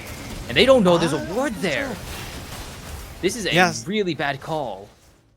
Somehow they didn't see the control ward. Now this is going to be the call. I hope they see that the other team is coming in hot. They're going to have to back up. Gloopy might need to ult this. King gets a little bit too close for comfort. No, Memes The is so slows- slow. Ooh, Fissure. the double knockup hits him, knockup. but Is it gonna be it's enough? just going to be keeping them alive, though. The fight's Profit so going to be split, turned on, Profit. though. That's a big member that you don't really want to lose. He's so much damage. He's so much wave clear, but they are going to lose him. Now they're going to be turning their Maybe they need attention to over block to get this. 8 climbs. Can they grab the Galio in time? The Braum is going to get hooked. That's a lot of damage. The double Galio altogether. The insane. Galio. They're flying with each other. Gloopy. You know, it's basically a dogfight Gloopy. up but Gloopy grabs a double Glooper. They need to And just can keep him they alive. Get, they do get pulled back, which is going to be taking them so much damage. But Oh the my God. concussive blows is keeping them alive and stopping the Bell from pelting them with No. spells. They have a revive here. Can they do anything? No, No. they can't. Well, that's anticlimactic. But Moneyball able to finally find a definitive fight here, able to pull it back into their hands. And now They it's time. end? I think they should. I don't think they do. They. Uh, We'll see. I think they it's can. I think Profit gets up in time. They have 20 seconds to push They this as don't take far this as they very can. fast. They don't have grubbies either, so I'm pretty sure Profit gets up here. Like, he's got 10 seconds on it. They might have to back. They're feeling it. They're gonna call for it. They are going to call for it. I mean, Logic Master's up in just a few seconds as well. It's just a matter of time. They need to get this as fast as they can. They're gonna surrender. These Nexus turrets, they used to be worth so much, Yeah, of course. yeah. But now, not so much. They revived. It's not like super fast, but they do just come back after like 3 minutes. As there's Orange into the back lines, not gonna hit any spells though, and Orange has to take the Umbral Trespass just to stay alive. And now the teleport's coming in from Moneyball. Down goes the GP. The Cataclysm has to get him flagged and dragged out. The Fissure only finds one, as Gloopy needs to be the hero. There's one going down in favor of the Bosses already. He Captain Jax again on the hook. As they're looking, there's the showstopper into the backline. They need to get Gloopy, but he's still alive and he's still free firing. But finally, Beamst is gonna get onto him, and that's gonna be the game on the back of an ace double kill for Riaz. They have so much time though, 25 seconds before Profit's back up, and it's only one Nexus turret and one Nexus. And it was not conclusive. It was not clean in the slightest at points, but Moneyball in a near 40-minute game will secure a tie series. And once again, game 3 is going to be for the points majority. Wow. Again, like that's really all we can say. You know, these past 2 games have been absolutely phenomenal with how you know, with how many times it's been back and forth. No matter how many times. Like, I get you, man. Like, no matter how favored one of these teams is, no matter what the gold lead is, there will always be a way for these teams to win, and that's making these games really darn exciting. So if you are enjoying this, go check out Final Boss Draft League on all your favorite social media channels, because we are there: Instagram, Twitter, YouTube, and Twitch. Obviously, that's where you're watching right now, but if you're seeing this on the clip, because I wouldn't be too surprised, definitely check out the Final Boss Draft Series, Draft League, because wow, like, these games are so insanely crazy, and I can't even wait to see what's going on for game 3 here. I genuinely don't even know who's going to win this, because even though Moneyball was in the lead for so long, a lot of these fights, if Punished Bossas were able to play a little bit slower, they do win these fights. Because again, even in that last fight, the Gloopy is pumping damage. He's a damage farmer. He's got so much damage, and if he's able to continue free hitting, they do win the fight, because Moneyball just barely won that fight. You see the 54,000 damage from this Sivir. It is, I'm in awe at that still, because it just sadly did not translate to a ton of kills, because they were so healthy throughout the course of this game. But you can see that gold graph. It's pretty much the same story as the last game. It's not, we don't get to see that magical flip into the blue side winning at any point before swiftly losing, but we see the same thing, a giant climb back from the team trailing who happened to be on blue side. Very weird coincidence, actually. I don't think that has any correlation. But then a swift drop off as Gloopy, nearly 1,400 damage per minute, nearly 3 damage per gold is absurd, as 22 CS diff, 39% of the team's damage. I was actually really close with my estimate when I said like, if Gloopy dies, it's like 40% of their team's damage just gone. Really is. And I mean, it basically was their entire team fight with how popped how popped the GP and the Silas were at the end there. It was literally 100% of their damage coming from the Sivir at the end, and almost 1 or 2 spell dodges, and it's a completely different story for the Bosses. And again, like, that's exactly what I'm saying. Like, they had to play a little bit more hit and run, because we saw I want to keep saying Pharaoh for some reason, but oh my goodness, why is their name completely leaving my mind here? Hold on. Prophet, my goodness. Prophet, you know, we saw him take some very aggressive angles, and a couple times it did really, you know, they died kind of before the fight really got kicked off. And as GP, yes, you do want to get up close and personal, but when you have barrels available, you kind of have to position like an ADC, right? Because your barrels are basically a giant AoE auto attack, and if you're not playing, you know, a little bit more cautious, you're going to get caught out, you're going to get blasted, because while he's definitely tankier than a lot of ADCs, you are still extremely vulnerable because you don't wield tank. You know, you're full glass cannon, you do have the oranges, which can get you out of, you know, one sticky situation, but after that's used up, you're just a guy. You have no dashes, no nothing. Not that you're just a guy, you are a regular guy. Yeah, you're not that guy. Well, I mean, we know who is that guy. Who is it? it's Gloopy. True, true. Although I feel like Gloopy is just transcended being just a guy. I feel like they are a step far above what an actual person is. They are a gloop being. I mean, guess. they are just putting up insane numbers right now, and you hate to see performances like this where someone just plays so well and it just is not enough. Is that a Castle reference? Only Game one? Castle did play very well game. They did. Those fights in game one, very nice. But just Gloopy has been the backbone of Boss's team fights today, and just barely is not doing enough. And I mean, it is unfair to obviously put that on in that sense. I'm not saying they could have done more because it feels like they couldn't have done that much more. Maybe if they drafted something a little tankier than the GP, but then it's like there's a bunch of things that happen in there that don't like in that game. There's so many things that happen in that game that don't happen if they draft slightly differently. But maybe those changes would have been better. I'm not sure. I'm not gonna tell them how to draft or how to play because it like they were like a team fight or two away from swinging this game in their favor. So it's not like it's out of reach like a lot of us might have thought it was entering, like just based on the predictions. Yeah, it's hard to say, right? Like it's all hindsight at this point because, right, obviously, looking back at the game with perfect vision and with perfect, understanding of what's happening, we are going to be seeing differently than a lot of these teams. And again, right, there's probably a little bit of stage fright in there too because I don't quite know the Punished Bosses scrim schedule or how often they play with each other. I know they do frequent a lot of ranked, but it's tough, right? Sometimes you do get short-sighted by, your circumstances because obviously you want to perform on the big stage. You're being streamed here. This is the first time that you are on stream. I don't know if they've been playing in previous seasons, but I do know that this is their first game on stream. What's that? I know Lacuna has definitely. Lacuna's had teams. I can check really quickly. I'm pretty sure most of these players are not like first-time players. I see. Okay. But I could be wrong. Well, regardless, it is still pretty early on in the season, so maybe they're just kind of shaking off the rust a little bit, getting back into comp play because let's be real, right? Even ranked flex is super duper different from comp, right? Yeah, it's not even especially close. with ranked solo duo.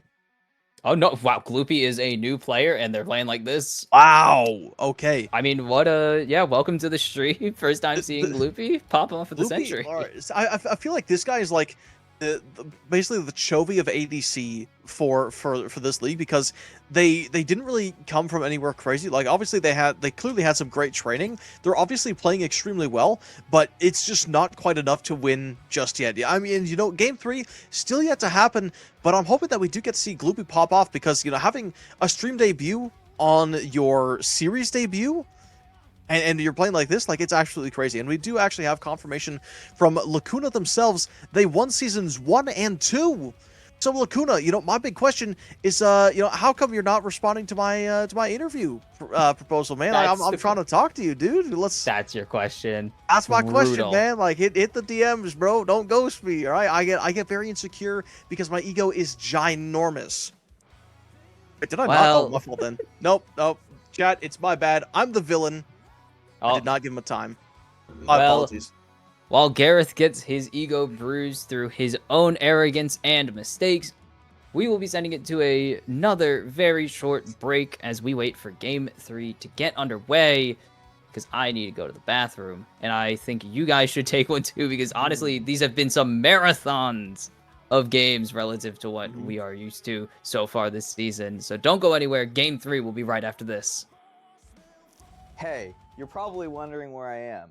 Well, I'm in the beautiful city of Narcissus in the Elder Scrolls 3 Morrowind. But better yet, I have a shout out to some of my favorite people ever. And no, it's not Reborn Mountain X. It's actually Icebound 7, Gelenium, and Big Rev, aka Manamith. Shout out to all of our patrons who are subscribed on the Final Boss Discord site.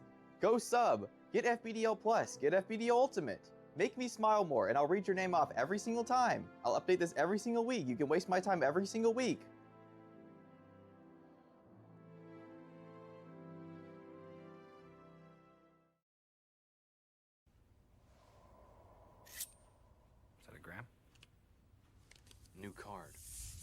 What do you think? Woohoo. Very nice. Look at that. Picked them up from the printers yesterday. Good coloring. That's bone. And the lettering is something called Cillian Braille. It's very cool, Bateman, but that's nothing. Look at this. That is really nice. Eggshell with Romalian type. What do you think? Nice.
And it is time to close out the series, the first weekend of FBDL, as Moneyball even this one up at 1 apiece and take to the blue side as the Bossas choose to go to the red side. Memesta gonna move up to the top lane, and Castle coming back in the jungle here. J Feather coming into mid lane. I'm gonna say that's BLP, but it could be Blip Kosher. We're just gonna guess for now. Joining Yupflow in the bot lane, as once again, Bosses seem to be working on a more lineup, like a set in stone lineup system. Maybe they worked these out already with scrim, as you mentioned earlier, potentially scrim blocks. As yesterday, they did run the same lineup 3 times, so it seems they have a system set in stone with one player that floats. For sure, for sure. That would not surprise me, but let's keep taking a look at these rosters here. Over on the side of Punished Bossas, once again, Prophet going to be up in the top lane. Logic Master still going to stay in the jungle. Orange, I mean, we just got a run-it-back roster 3 times over now, but still point advantage in favor of Moneyball as Captain Castle. Look at him, look to steer this team to victory once again. I mean, yeah, I was going to say, you can't really say once again, hasn't won yet. Did win 2 games yesterday, but did not win his game today, so can't say that he's steering them to victory, Hey, or he listen, steered them to victory coaches today. don't play. Coaches don't play, all right? I think, you know what I mean? I'm just saying, not today, Alright. but has won in the past, obviously. And I'm sure is very capable of. I would be concerned if the 50-point player could not win games. Right. Then we got bigger issues. That would also be really funny at the same time, It but would anyway. be. Like, you're 50... You're the most, Right. like, you're the best player in the league, Monkey Paw Curls. You're cursed to Right. never win, as... No! Oh, goodness me. That's going to be the Imperial Mandate Maokai top lane, if I'm not mistaken. Luke's friend, why would you bring this Wait. upon us? Wait, hold on. Yupflow. Do they play a lot of... No, they've been playing a lot of Maokai. I knew they... You can't play Maokai support. It is a triple flex, but I think it's just best in... Actually, I think it's best in support right now. Well, Yupflow is a top/support player, and they don't really have a lot of support Maokai, I won't lie. I think it could still be doable, though. I Could still be the Maokai see, is angle. Tristana going to come out? I need to count. Hold on, because that means I'm counting champions. Sorry. Oh, okay. Hey, all good, all good. Because I'm trying to remember. I think Moneyball might be at 8. Dang it. Well, as you're calculating, I'll keep rambling on about the picks and drafts because I do like Maokai. I feel like they've kind of fallen out of flavor with a lot of, the flavor of the month picks that have, come and gone in these newer seasons of League of Legends, but I do think it is still quite a very valuable pick because that ulti can do absolute wonders if you position it right. And, you know, it does take some getting used to it. I feel like once you do get the hang of it, it is pretty insane. You know, it's a beautiful ultimate to engage fights, to catch people off guard, to cut off escape routes. And even if you do miss it, you know, you're still going to basically control where people are going to go. Anyways, I've done my math. The bosses have secured themselves 1 extra point so far. They can get the second one with 2 new picks here. As Corki and Maokai, I believe, also going to get Moneyball up to 1 extra point as well on this series. So that is always a good time. I've learned today that the Fellowship did get a points penalty for high pointing in that series at one point. Which I just can't calculate, unfortunately, because I don't know all the averages. That is something that I might be able to find out, but I mean, I can. I could just do simple math, but I'm lazy, and I won't. As Lux and Talia going to be locked in here. Very interesting mid lane matchups. I don't think Talia jungle's really the vibe anymore. It hasn't been for a long time. I like the Talia jungle. I'm not gonna lie. It's a little underrated, right? Obviously, it has had some stronger seasons before. But I do think that the passive is honestly kind of undervalued a little bit when it comes to roaming around the jungle and kind of crossing between the bot and top quadrant. You know, you can get a lot of value there, and as well as, you know, roaming around the river, I feel like is you know, probably one of the better champions at going to and from. Lux being picked up for the side of Moneyball, that's interesting. I'm pretty sure that's going to be. Ooh, actually, I don't know, because could be mid. I think it's mid. See, I want to say it's mid. But, like, even if it's not, again, like we were talking about Maokai being a good flex champion, I think Lux is also an extremely good flex champion because we've seen it mid, we've seen it APC, we've seen it support. I mean, heck, we could even see it top lane. Is it a good idea? Probably not, but I just don't think Lux Corki is a good pairing. Like, Lux has maybe 2 pairings that she does well, and one of them is Caitlyn. Okay.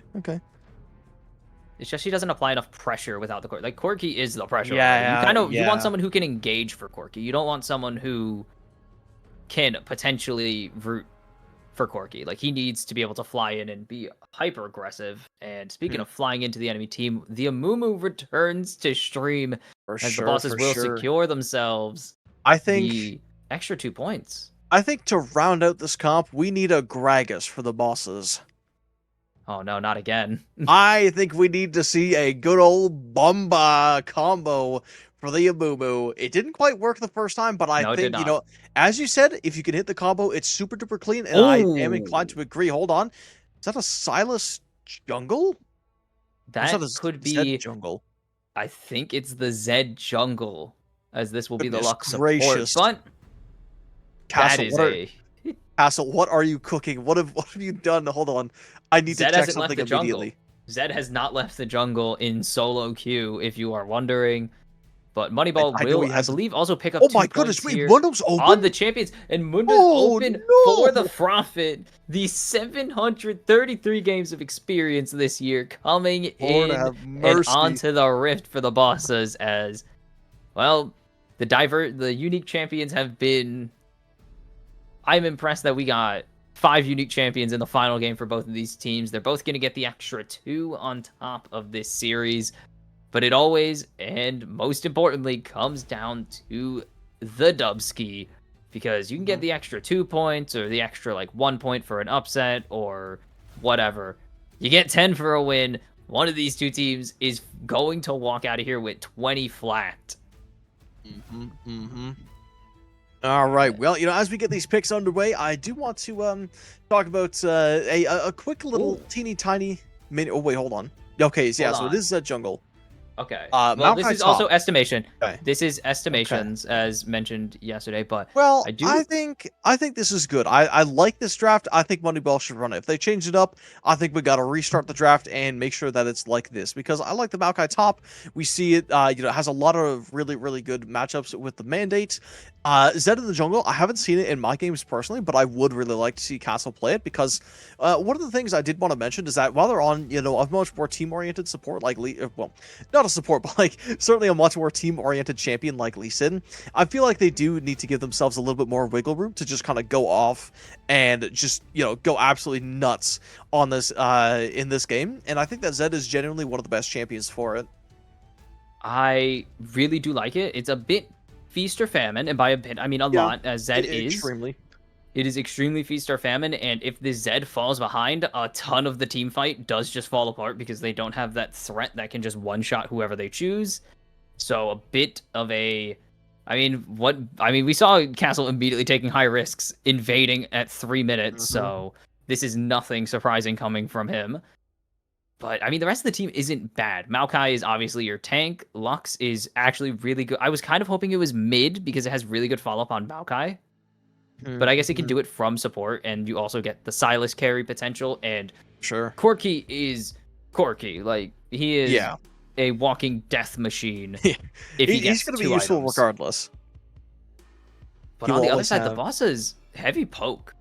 Like, Yeah. Karma, Talia, Mundo, very heavy poke with really Mhm. good engage.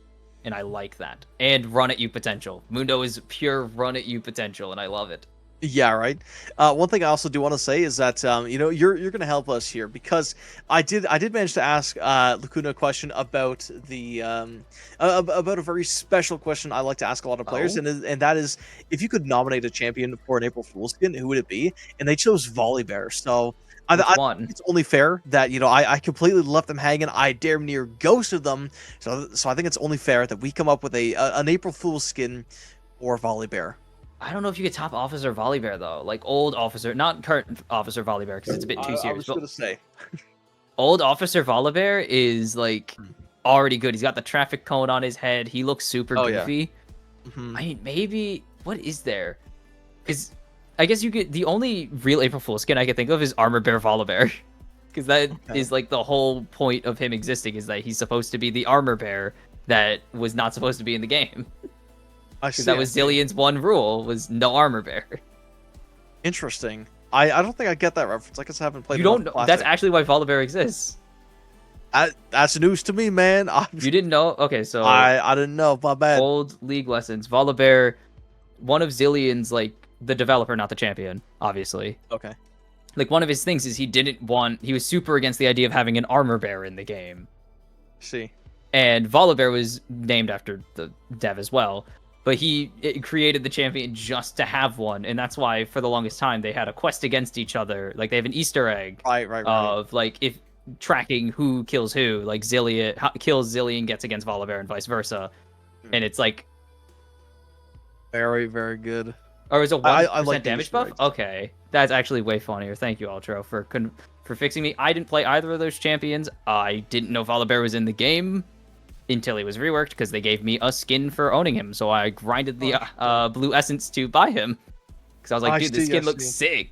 And it is a really sick skin, but that is that's the Volibear conundrum. Okay. I get you. I will say though, if I was gonna nominate or like kind of come up with an April Fool's skin, I kind of want to say like Circus Volibear, and That's a good one, he's like too, a circus animal. He's got like a multicolored afro, like a big clown nose, Tibbers Volibear. and like what? Oh my You goodness, just make you're him right. Tibbers. Tibbers Volibear. Oh, that's awesome. Oh, what if we did, what do you call it? Like the 3 Freljordian siblings, but they're all each other. So, like, it's a Nivea Volibear or something, and, like, So or like Volibear or Nivea. Yeah, would or be- Nivea and, okay. like, Volley Orn or Volley Nivea or something like that. And they're all just each other, just because it would be stupid. It would be pretty fire, actually. Yeah. Like pun I intended, wish because they we're did. talking about Orn, but I wish they did themed April Fool's stuff. I talked about this yesterday, but, like, they don't do themed April Fool's events anymore. They're all just mishmashes of former April Fool's skins. right. Or Battle Cat, or, like, Battle Animals, which was terrible. I mean, it's interesting because Leona gets to be like a kawaii cat girl or something like that. I don't Yeah. really know, but like, I do like the kind of like the themed skins, because you know we had that initially with like what's it called, Battlecast was one of them, Project was another, like the kind of skin Yeah. lines, Pool Party as well was another I mean, really we good still one. have them, but like not Yeah. not the April Fools ones. Like the April Fools ones were themed for a little bit. Like they had Cats versus Dogs, Culinary. I don't think Culinary Masters was actually one. No, it wasn't. That was just a random ass thing they No, chose to do. yeah. That We was had kind of a few. one-off thing. And then the last one was freaking Battle Animals, and I'm still mad they gave the bat skin to Vayne because I hate that champion. See, I feel like, I don't know. I like, if Vayne was going to be an animal, I don't know if I would give them a bat. You know what I mean? I feel like It makes I would sense give them for an their owl. theme. I can see it for her theme, like Hunter, like very like tracking and all that. Owls don't really Like- track. Like bats are good at tracking things. I guess, yeah, but in my mind, like, owls are much more hunter-esque, They and, you know, are. probably a little bit more agile, too. Or Bats are actually, pretty maybe, awesome. maybe like a hawk. Bats are Anyway, based whatever. as hell. Let's stop talking about animals and start talking about these matchups and eventually the game, because that's going to be coming up in just a couple seconds here. Well, there's Quirky. You know, Quirky's if we like take an a, animal thing. I don't know what Yordles are still, besides pure magic. I don't know, but anyway, I'm They're an trying animal? to take a look at this top lane matchup. Silas versus Mundo. I think Mundo's early game is Interesting. horrendous, but I feel like with, you know, like what, over 700 games on the champion, you kind of know how to play the matchup. That being said, I don't know how many times he's faced a Silas. So if you were gonna guess, That is true. how is this top lane matchup looking? Like, what's this looking like? Your guess is as good as mine, because I also have not seen a Silas top lane. It's also been a while Okay. since I've seen a Mundo top lane, honestly. So- like, I think it's safe to say that this is going to be Prophet favored, because you know, even if Silas hasn't really been played top a lot, even if Memesta has played top lane, when have they really gone up against a Mundo? You know what I mean? And especially like a Mundo with like 700 games. I feel like Mundo is a champion that you just kind of take if you don't care about your team or you just don't care about the game. I feel like Prophet has kind of mastered the art of Mundo, because they have like an obscene amount of wins on the champion. So I feel like it's going to be Mundo favored simply just off of that. In the jungle, it's hard to say. I want to say that Amumu is going to have stronger ganks. But there at we the go. same... Oh my goodness! just in. Zed just shadow swapped the people. He used the clone in real life. Oh my goodness, I'm losing my words. I'm losing my mind. Yupflow on the Maokai as the support. Oh my goodness. And the Ignite TP, that is straight aura there. Castle has regained on top. every single point of aura that they lost with the Lee Sin game. They have now gained back tenfold. This is devious. this is a call. This is something wild. I will ask do the players have to report roles, but actually Watermark coming into this game, I believe it's just a different account name. Yeah. Yeah, I was like, it's still the same Don't player. even I worry. sometimes you get mismatched names, happens to the best of us. Sometimes you have a funny name in your mind and you're like, I gotta do it. Yeah, right. But this is interesting. I don't really know what to say. I'll be honest. Usually I would try to think of something funny to say, but Nice. I don't know, because Zed and Mundo, you know, Silas and Mundo, that's like kind of reasonable. You would kind of expect those champions up top lane, but Zed? It's a counter This pick. is a new one. Castle is cooking something devious here, and I don't know Yeah, he's what's gonna be happening. cooking up profit too. Like he's gonna be cooking up profit. That's the plan. And the comp bot lane as well, that's not any more normal. You know, at this point I should have known better that you know, ADCs deserve to be mid lane, especially Tristana. But Gloopy on Talia. You know, we have heard that Gloopy can go kind of bonkers on the mages, you know, considering how much AP Thresh he's been playing in the Yeah, mid lane. turning Thresh into a mage, my favorite. Right? I've heard that we should not let him play Ryze or Hwei bot. Thankfully, he's not on either of those champions. Though I am intrigued to see how that went. I understand the Talia bot lane. I personally don't like Talia bot lane. I think Talia, one huge part of her identity is her roaming potential. And it is a little kneecapped when you're in the bot lane. But she's also just so strong. Like, that's only half her identity. Like, yes, it's a core part of her build, as there's the teleport behind. Oh, Maiwamu Shinderu from Castle. But Prophet, the flash behind, but he was not the one that will be dead. Was that? Castle doesn't care, as that was actually such a sick death pose as well. Prophet thought the flash auto was going to be enough, and that's a solo bolo already for the Zed. As yeah, the other, as I was saying before, the other part of Talia's identity is insane burst damage. The 3-piece combo that just deletes your health bar is so lethal against squishy champions, and what's better than a squishy champion in mid lane? A squishy champion that can't move in bot lane. Yeah, right. Corky's the exception here, actually. Like, that's for bad sure. example, but you get the Listen, point. I get what you're saying, right? And if we take a look at top lane as well, I certainly thought that assassins were not supposed to kill tanks super easily. Well, he's but not I a guess tank. Castle is Mundo's not a tank. My bad, No, bro. My bad. he's definitely not a My tank. My fault. My fault. I thought he was a tank, but maybe I'm cooking too much. But regardless, Castle certainly turned that big health bar into you know, something that was just not very big at all. And you know, I guess like level 6 onwards, if I guess Castle can just kind of run down Froppet at any point because he's already got the level lead. I think Froppet taking Flash is a bit illegal. What do you mean? I think most people take Ghost. Oh, on Ghost. You're right. Yeah. I forgot think about Ghost that. is a superior, just getting run. Like, Mundo's whole thing is that he sticks on you. And that's why he's so, like, that's why he does so much damage, is because he just runs at you and eats you constantly. Slows you down to keep you down, like, to keep you within his range. Like, Flash is kind of useless on this champion. If you're flashing out of a fight, you're a coward. And you're playing Mundo wrong. Because your goal is just to run at glory. people, like, kill people. By running at them until they drop dead. Or until you drop dead. It's interesting. You know, we're getting some theories around, you know, the Mundo as a whole. TP exhaust could be interesting, and especially like if you knew you were going against the Zed, I could very much see the TP exhaust. But I feel like the Zed top is just so out of left field. And you know, maybe this is a new meta that Castle is starting to come up with. But I know me personally, I would have never figured this out. I would not have. I do know that he beats Mundo, but usually you see that matchup in the jungle. So I didn't know they were going to go for it. As there's a nice route from J-Feather on a pretty easy read, honestly. But, hey, you got to make, like, some of the right plays are just the easy ones. True, true. Not all the right plays can be the super cool ones where it's like, oh, I need this person to ult right here, and I need to flash and then dash in and do all this. It's like, no, I'm just going to wait for you to jump at me, and I'm going to press Q. I gotcha. And you know what? Sometimes you just got to keep it simple, man. You know, there's no need to, you know, overcook a strategy if you know that, you know, if you trust your gut and just kind of go with instinct. Sometimes that could be the edge you need, but Yupflow is going to have a really hard time in this lane because obviously they're a melee champion into a double ranged and into a double mage, double poke lane, no less, but a bit of a jungle gank coming bot lane, though. Can they find the kills? So, okay, there we go. Yupflow coming in hot, has a nice knockback from Gloopy. No. Gloop is going to have to try to live to Gloop another day, has Nice a juke. dodge on the chains, but it's just not enough. They don't have the spell shield. They're way too vulnerable right now. And That is the gonna downside of that's the downside of Talia.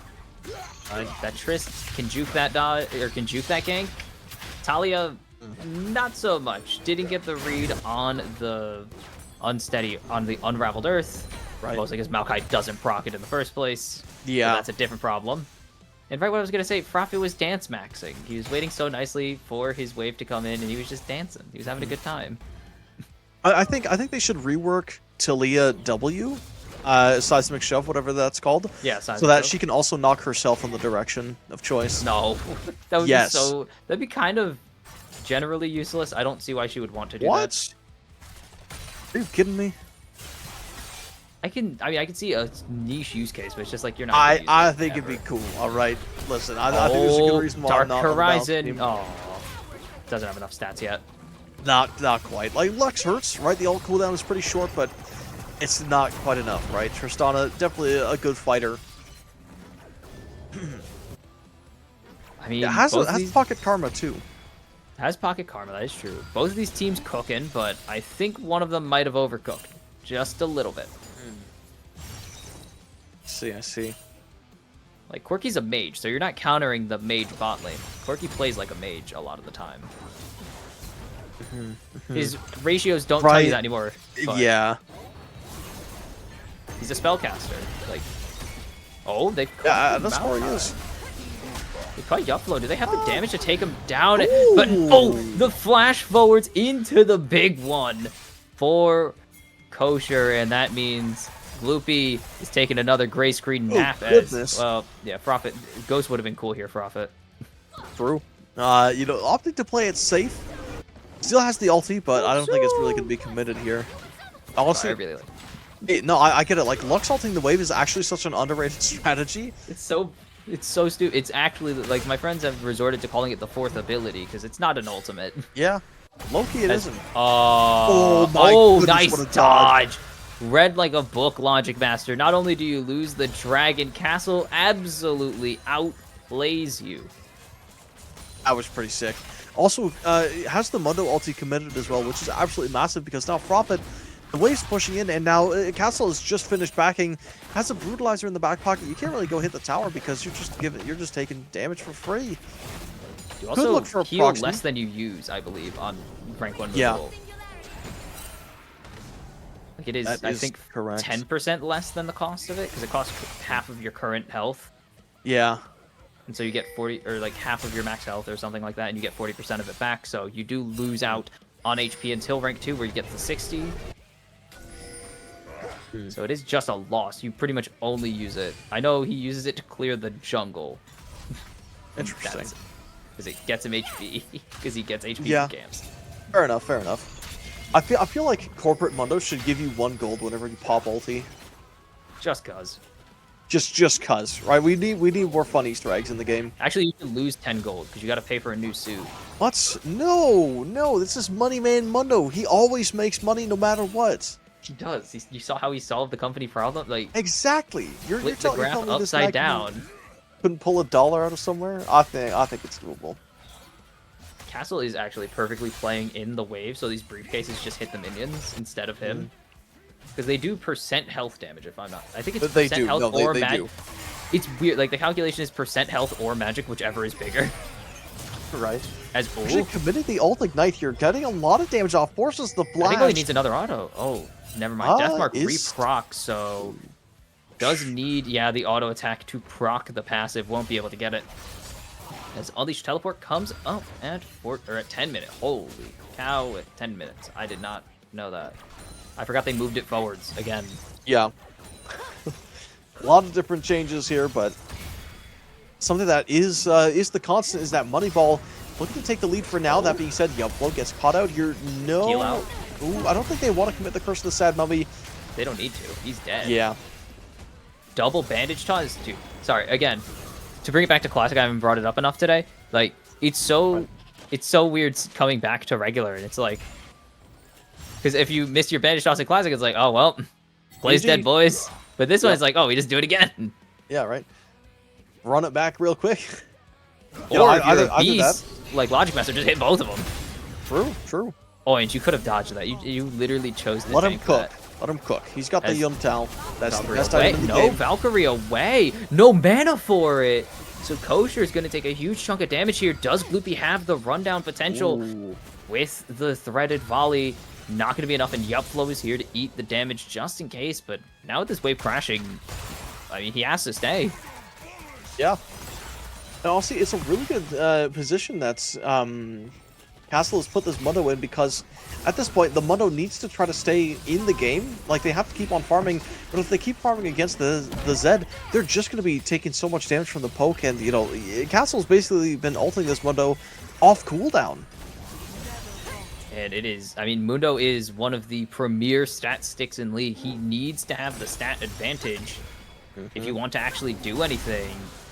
And, well, being 0-1 and 800 gold down on your lane opponent definitely is not having the stat advantage, if I had to say so myself. Castle Super gets out of there. And you know what? One question I want to ask is, like, obviously Zed is very feast or famine. I don't think there's any way of getting around that. Would you say that Mundo is also kind of feast or famine? In a different way, yes. Mundo isn't as feast or famine. Like, you could just be neutral, because there's some skill. I guess the same thing with Zed. I think Zed is definitely more skill expressive. Because, like, he's more micro skill expressive. If you are behind on Mundo, you need to express a lot more macro skill. Like, obviously, overall map positioning, like lane control as well, like wave control and all that. But with Zed, if you get behind, not only do you kind of stink, like your damage is going to be poopy. and you have to be more selective, but you also have to really out-micro your opponents. Yeah. And wait for them to make a mistake. Mundo, you can kind of just RNG flip it as well. Like, micro does not exist on this champion. The hardest thing you have to do is hitting your, like, E W. resets. I mean, that as well, yeah. Time your W, hit your Qs, E auto reset. Like, it's not that difficult. But it's a lot more knowing how to actually play the game. As nice wall out to safety. Still gonna have to flash away from the, what do you call it? The Maokai ult plus the chains as Castle is gonna get chunked. Those briefcases add up. They are not joking. Oh, Karma getting caught. No flash. No That's flash. a very quick kill from Moneyball. And they're actually going to be looking for a second. His Curse of the Sad Mummy is going to be committed. They're dealing so much damage to the Silence was not This going Triss to jumping is forward. But look at that. It's a beautifully timed Curse of the Sad Mummy of their own. Logic Master getting way, way, way deeper in there. Takes his, but it's a teleport commit from Castle, who takes one of his own. Now 4,000 gold ahead. That was a crazy fight. Is going to give Prophet a couple tower plates. But honestly, I think he's perfectly happy giving up a few of his team's lives for that. Push, push, push. Yeah, he's absolutely. You're playing a different game if you're playing a top laner like Mundo, like Sion. Yeah. You're not like Singe. You're not playing on the same level as your teammates. You're playing your own game. You're not playing League of Legends. You're playing, I want to beat up these towers. And so, in theory, for him, oh, it's not even worth it. Castle comes back from spawn and whoops. Ass right there. 3-0 on the Zed. And right when we thought maybe it was a positive play for Prophet, it is absolutely not. Another pair of kills going in to the Master of Shadows pocket. Yeah, definitely don't feed this Zed. No. A nice, really long chat. I don't think they can convert it into a kill because they did have a couple members kind of creeping up there. But Goopy, you know, not feeling the greatest right now. 1-3 to start things off. But if there's anyone who can steal an objective, it is Logic Master. It is. Or, well, he's not even in the game, so it's not him, actually. Sorry, the other player I was mentioning. Hush is not in the game, unfortunately, as here comes the teleport. And the ultimate committed maximum dosage running onto J-Feather. Cannot be rooted, or already burned the root as they're going to get through the Maokai. Nice ulti there from J-Feather, but just not going to be enough. They will at least go 1-0 on the overall play and get the dragon. That's but a tier Castle is gonna get a tier 2 for his troubles, it seems. I don't know how I can't see the tower's health bar there or how squishy it is. I don't see a steal coming through. Memesta gonna check, but not going to get much of anything. Let's see, is this top? Yeah, this thing's gone. Wow. And like Castle's only been up here for like maybe a minute, and they've already knocked down the tier 1, already knocking down the tier 2. Zed might just be the best split pusher in the game. No grubbies either. And you know, they're going to be running down Gloopy as well. Again, like despite everything that's happening, this is amazing objective control from the side of the Bossas. It is amazing objective control, but they are losing everything else as there goes Logic Master. Double bandage toss connects as Buster shot it to safety, but Memesta has the chain lash, and the explosion will finish the job, and they'll get the tier 1 in bot lane to go with it. Big turret chunk taken from Orange in the mid lane in the meantime, but it is 6,500 already on the side of Moneyball in the lead. Yeah, it's a bit much for Moneyball right now, and they're already this up, you know, far ahead. And Kosher, top of the gold graphs. I'm surprised it's not Castle. I'll be real, but no, never mind. I'm looking at the scoreboard. It does make sense that Kosher is right up there. I mean, yeah, you see the kills, you see that farm, and just took a tower by himself. Even though Castle also got a tower by himself, that extra kill going to help. Side lane, yeah, that's like 700 gold, is it not? Yep, all for himself too. Greedy. But, I mean, it wasn't even a greedy play because it paid off. But there's the damage charge. This is what you get for beating up a Mundo for most of the game. Wow. I mean, damage farming? Damage farming? Yes, if you're playing against a tank, you're damage farming, as Castle should just be able to pick up the solo kill, actually. Will get it with the Ignite. Ooh, the seismic shove not in the right timing. Wow, look at this. Luffy Castle, getting remarked. What was that? And it is just disaster for Moneyball in the third game. It was disaster in the second game as well, and they almost pulled it back, but this one feels different, as Castle 9k in the lead now. or 9k in his pocket. Memesta Orange? in the 2v1 orange. No buster shot available. Get back in the spawn castle. Wait. Oh, no way! Prophet with the blind Q over the wall. The infected briefcase, or I guess it's just so heavy from all his important documents, going It's from all to his take Castle's money. life.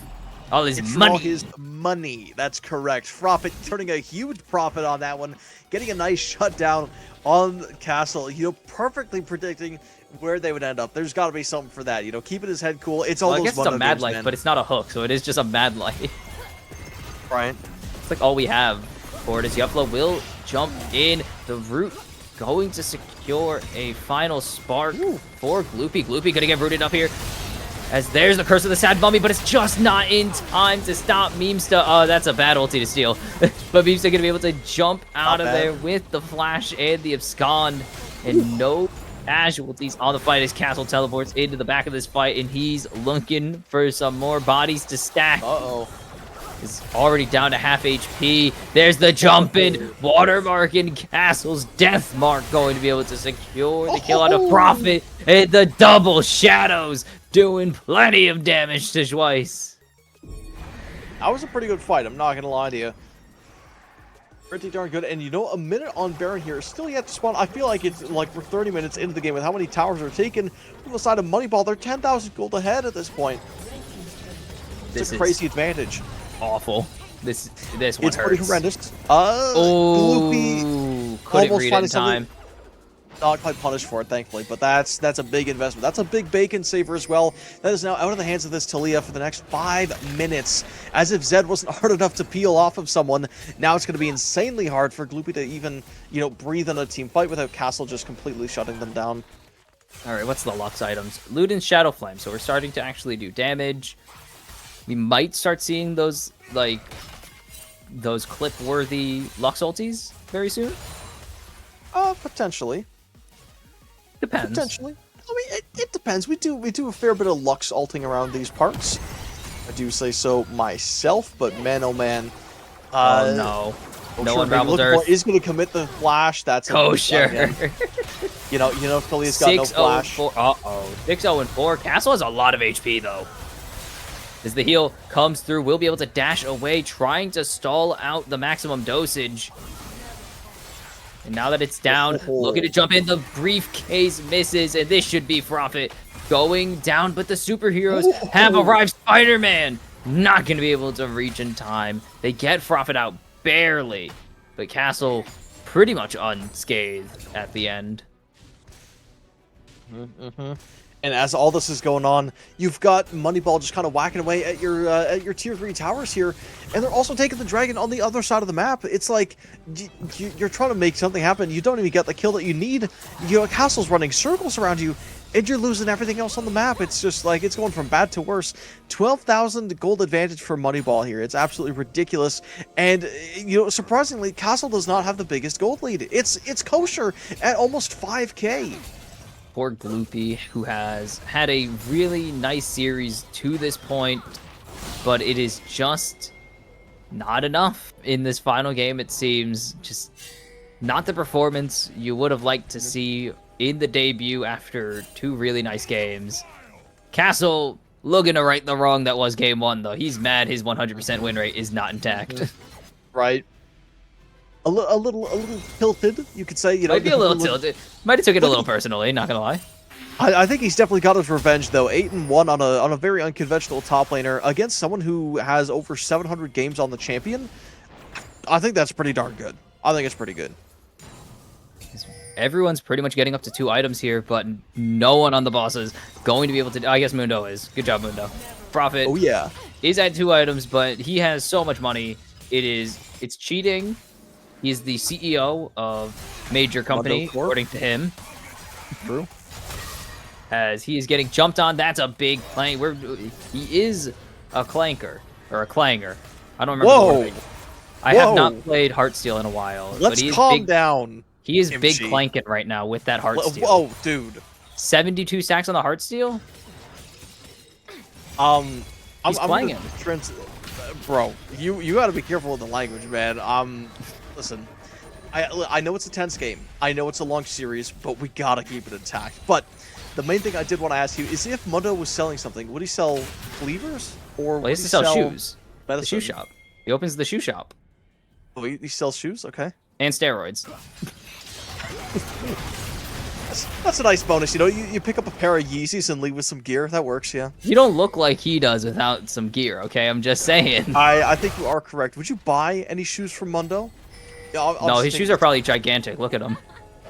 Well, yeah, but you said that he sells shoes, so he's got to have like a bunch of different sizes, right? I don't know if he... I don't know if he's aware other people don't have shoes as big as him, like feet as big as him. That could be correct, actually. I love Mundo. He does not seem like the brightest guy, though. Okay. And how many successful companies do you own? Well, 0, but I feel like... Yep. Well, I think Mundo's pretty intelligent. that's I think he's that's got neither it. here nor there, I guess. As we just saw Gloopy barely get not deleted. I think that might have just killed him from like 800 HP. As Castle going for the fight, but the big clang right there coming out, so Profit's the real winner. Like, Yeah, you know, he's Castle- stacking up here.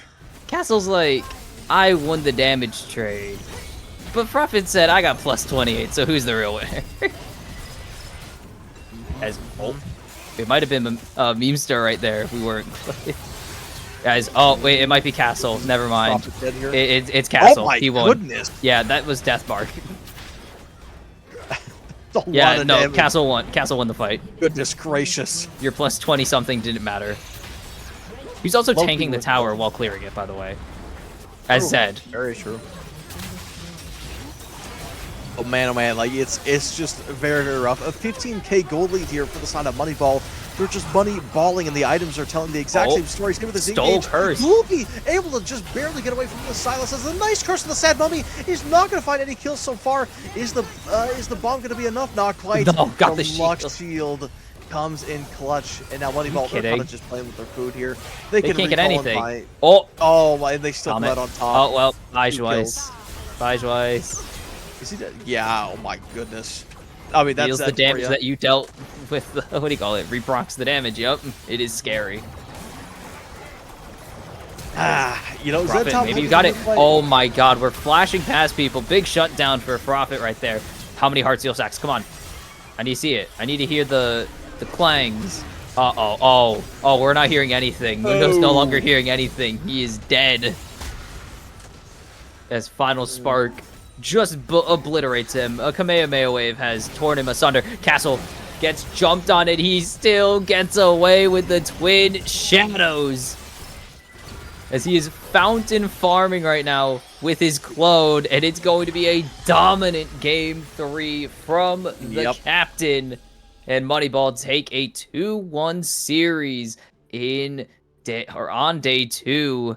And that's how they close out the first week of the season. And holy crap, that's a lot. That is indeed a lot. You know, throughout this series, we've seen gold graphs swing very, very wildly. This game, it did not. There was one point where Punished Bossas had more money, and that was at the very, very beginning. Like I want to even say 1 minute. They had like 30 seconds where they were slightly in the lead, and then ever since then, it has all been blue. Every single other second after that, it's all been blue. It is. There is really not much to say about this series, or this game, not this series, sorry. The series does have a lot as, we saw some pretty good numbers last game from Gloopy, but For sure. we are definitely seeing some better numbers, except for the CSD. So there's something. CSD was definitely superior from Gloopy, but I don't think Castle was really concerned with farming much. I don't think he really cared, no. And you know, we were talking about high damage percentages. I think this is going to be the record for team damage percentage. Let me just write this down in the notebook. Castle on said, 47.1% of the team's damage. And then we'll see if anyone can beat that later on in any future games. But I really don't think it's going to be doable. I don't see it happening. Let's just call it a hunch. There's no way. I think if there's anyone who can do it, it is going to be Gloopy, because even in this, dare I say, atrocious game, they still had top damage. And again, right, this is like Fair. the first time that they are playing the in the series as well. You know, first time potentially even competing. I do think that they've probably played, you know, a good amount of other leagues before coming here, but it's still pretty impressive to see them, you know, basically come fresh out of you know, I guess the right solo duo, find a team that they click with, and just start smacking right away. I mean, that is yeah. Would have been nice to get the series win, but you can't really put much of a better first impression down if you really tried. Mm-hmm. It's Masters pretty ADC, dang. insane. Who was the Masters ADC? Gloopy, Masters ADC Ooh. for how many points? I don't know. Let's see here. You know what? Take a guess. Take a guess. 41. Okay, I Wow, saw that's earlier. a really good guess. Tier 1 player. Well, Wow, I mean, hey, clearly. Yeah. And you know what? Yupflow as well. You know, one of the cheaper players in the game. It costs 4 points, but regardless, they 4 still points? beat. Yeah, they're job. just 4 points. But even still, they beat a Masters ADC. Like Did their job. that's a huge achievement. That's really, really big. Sometimes you just gotta play your role. Doesn't really matter what your rank is on a 5s team. Just do your job and things will go Yep. right. Yep, hope for the best. And it works like a charm. Great stuff. And that will be it. A nice, I guess, return to form in the final Yeah. game from Moneyball. They 3-0'd I would say. yesterday. Will drop a game today, but they really made sure to put a lasting impression on that final game. Bossas once again will take a win at least, though, so they get themselves like 12 points plus some change, because they definitely were the underdogs in this one points wise. For sure. And that is But, it. Oh, you got it? Hey, no, I was just gonna say, you know, all the Moneyball betters, there is a huge, colossal payout for you, because Not really even though huge. listen, it's still a payout, all right. It is a know, payout. More if than you you were paid. betting on Moneyball to win this one, you're still gonna be happy, because yeah, it's a good payout. You know, it had a bit of a shaky opening, but after that, it was all Moneyball. We got real close, though. Real close to the Bosses flipping a 3-1 Right. prediction. That would have been crazy. awesome. That would have been amazing. Unfortunately, not the case. And that will be it, not just for today, but for this week. As we will be back, of course, Saturday, Sunday, once again. But enjoy your weeks however they may go, whether you go to school, work, I don't know, do nothing all day, as honestly is kind of relatable. based of you. True. Relatable. I know, relatable. But actually, it's a bit more time before school starts, so more doing nothing. But I have been Kimchi with Gareth, and behind us that you cannot hear, but has been giving us important notes, Ultro on the stream. We hope you tune in this week for more, or this weekend upcoming, for more Final Boss Draft League. Have a good night.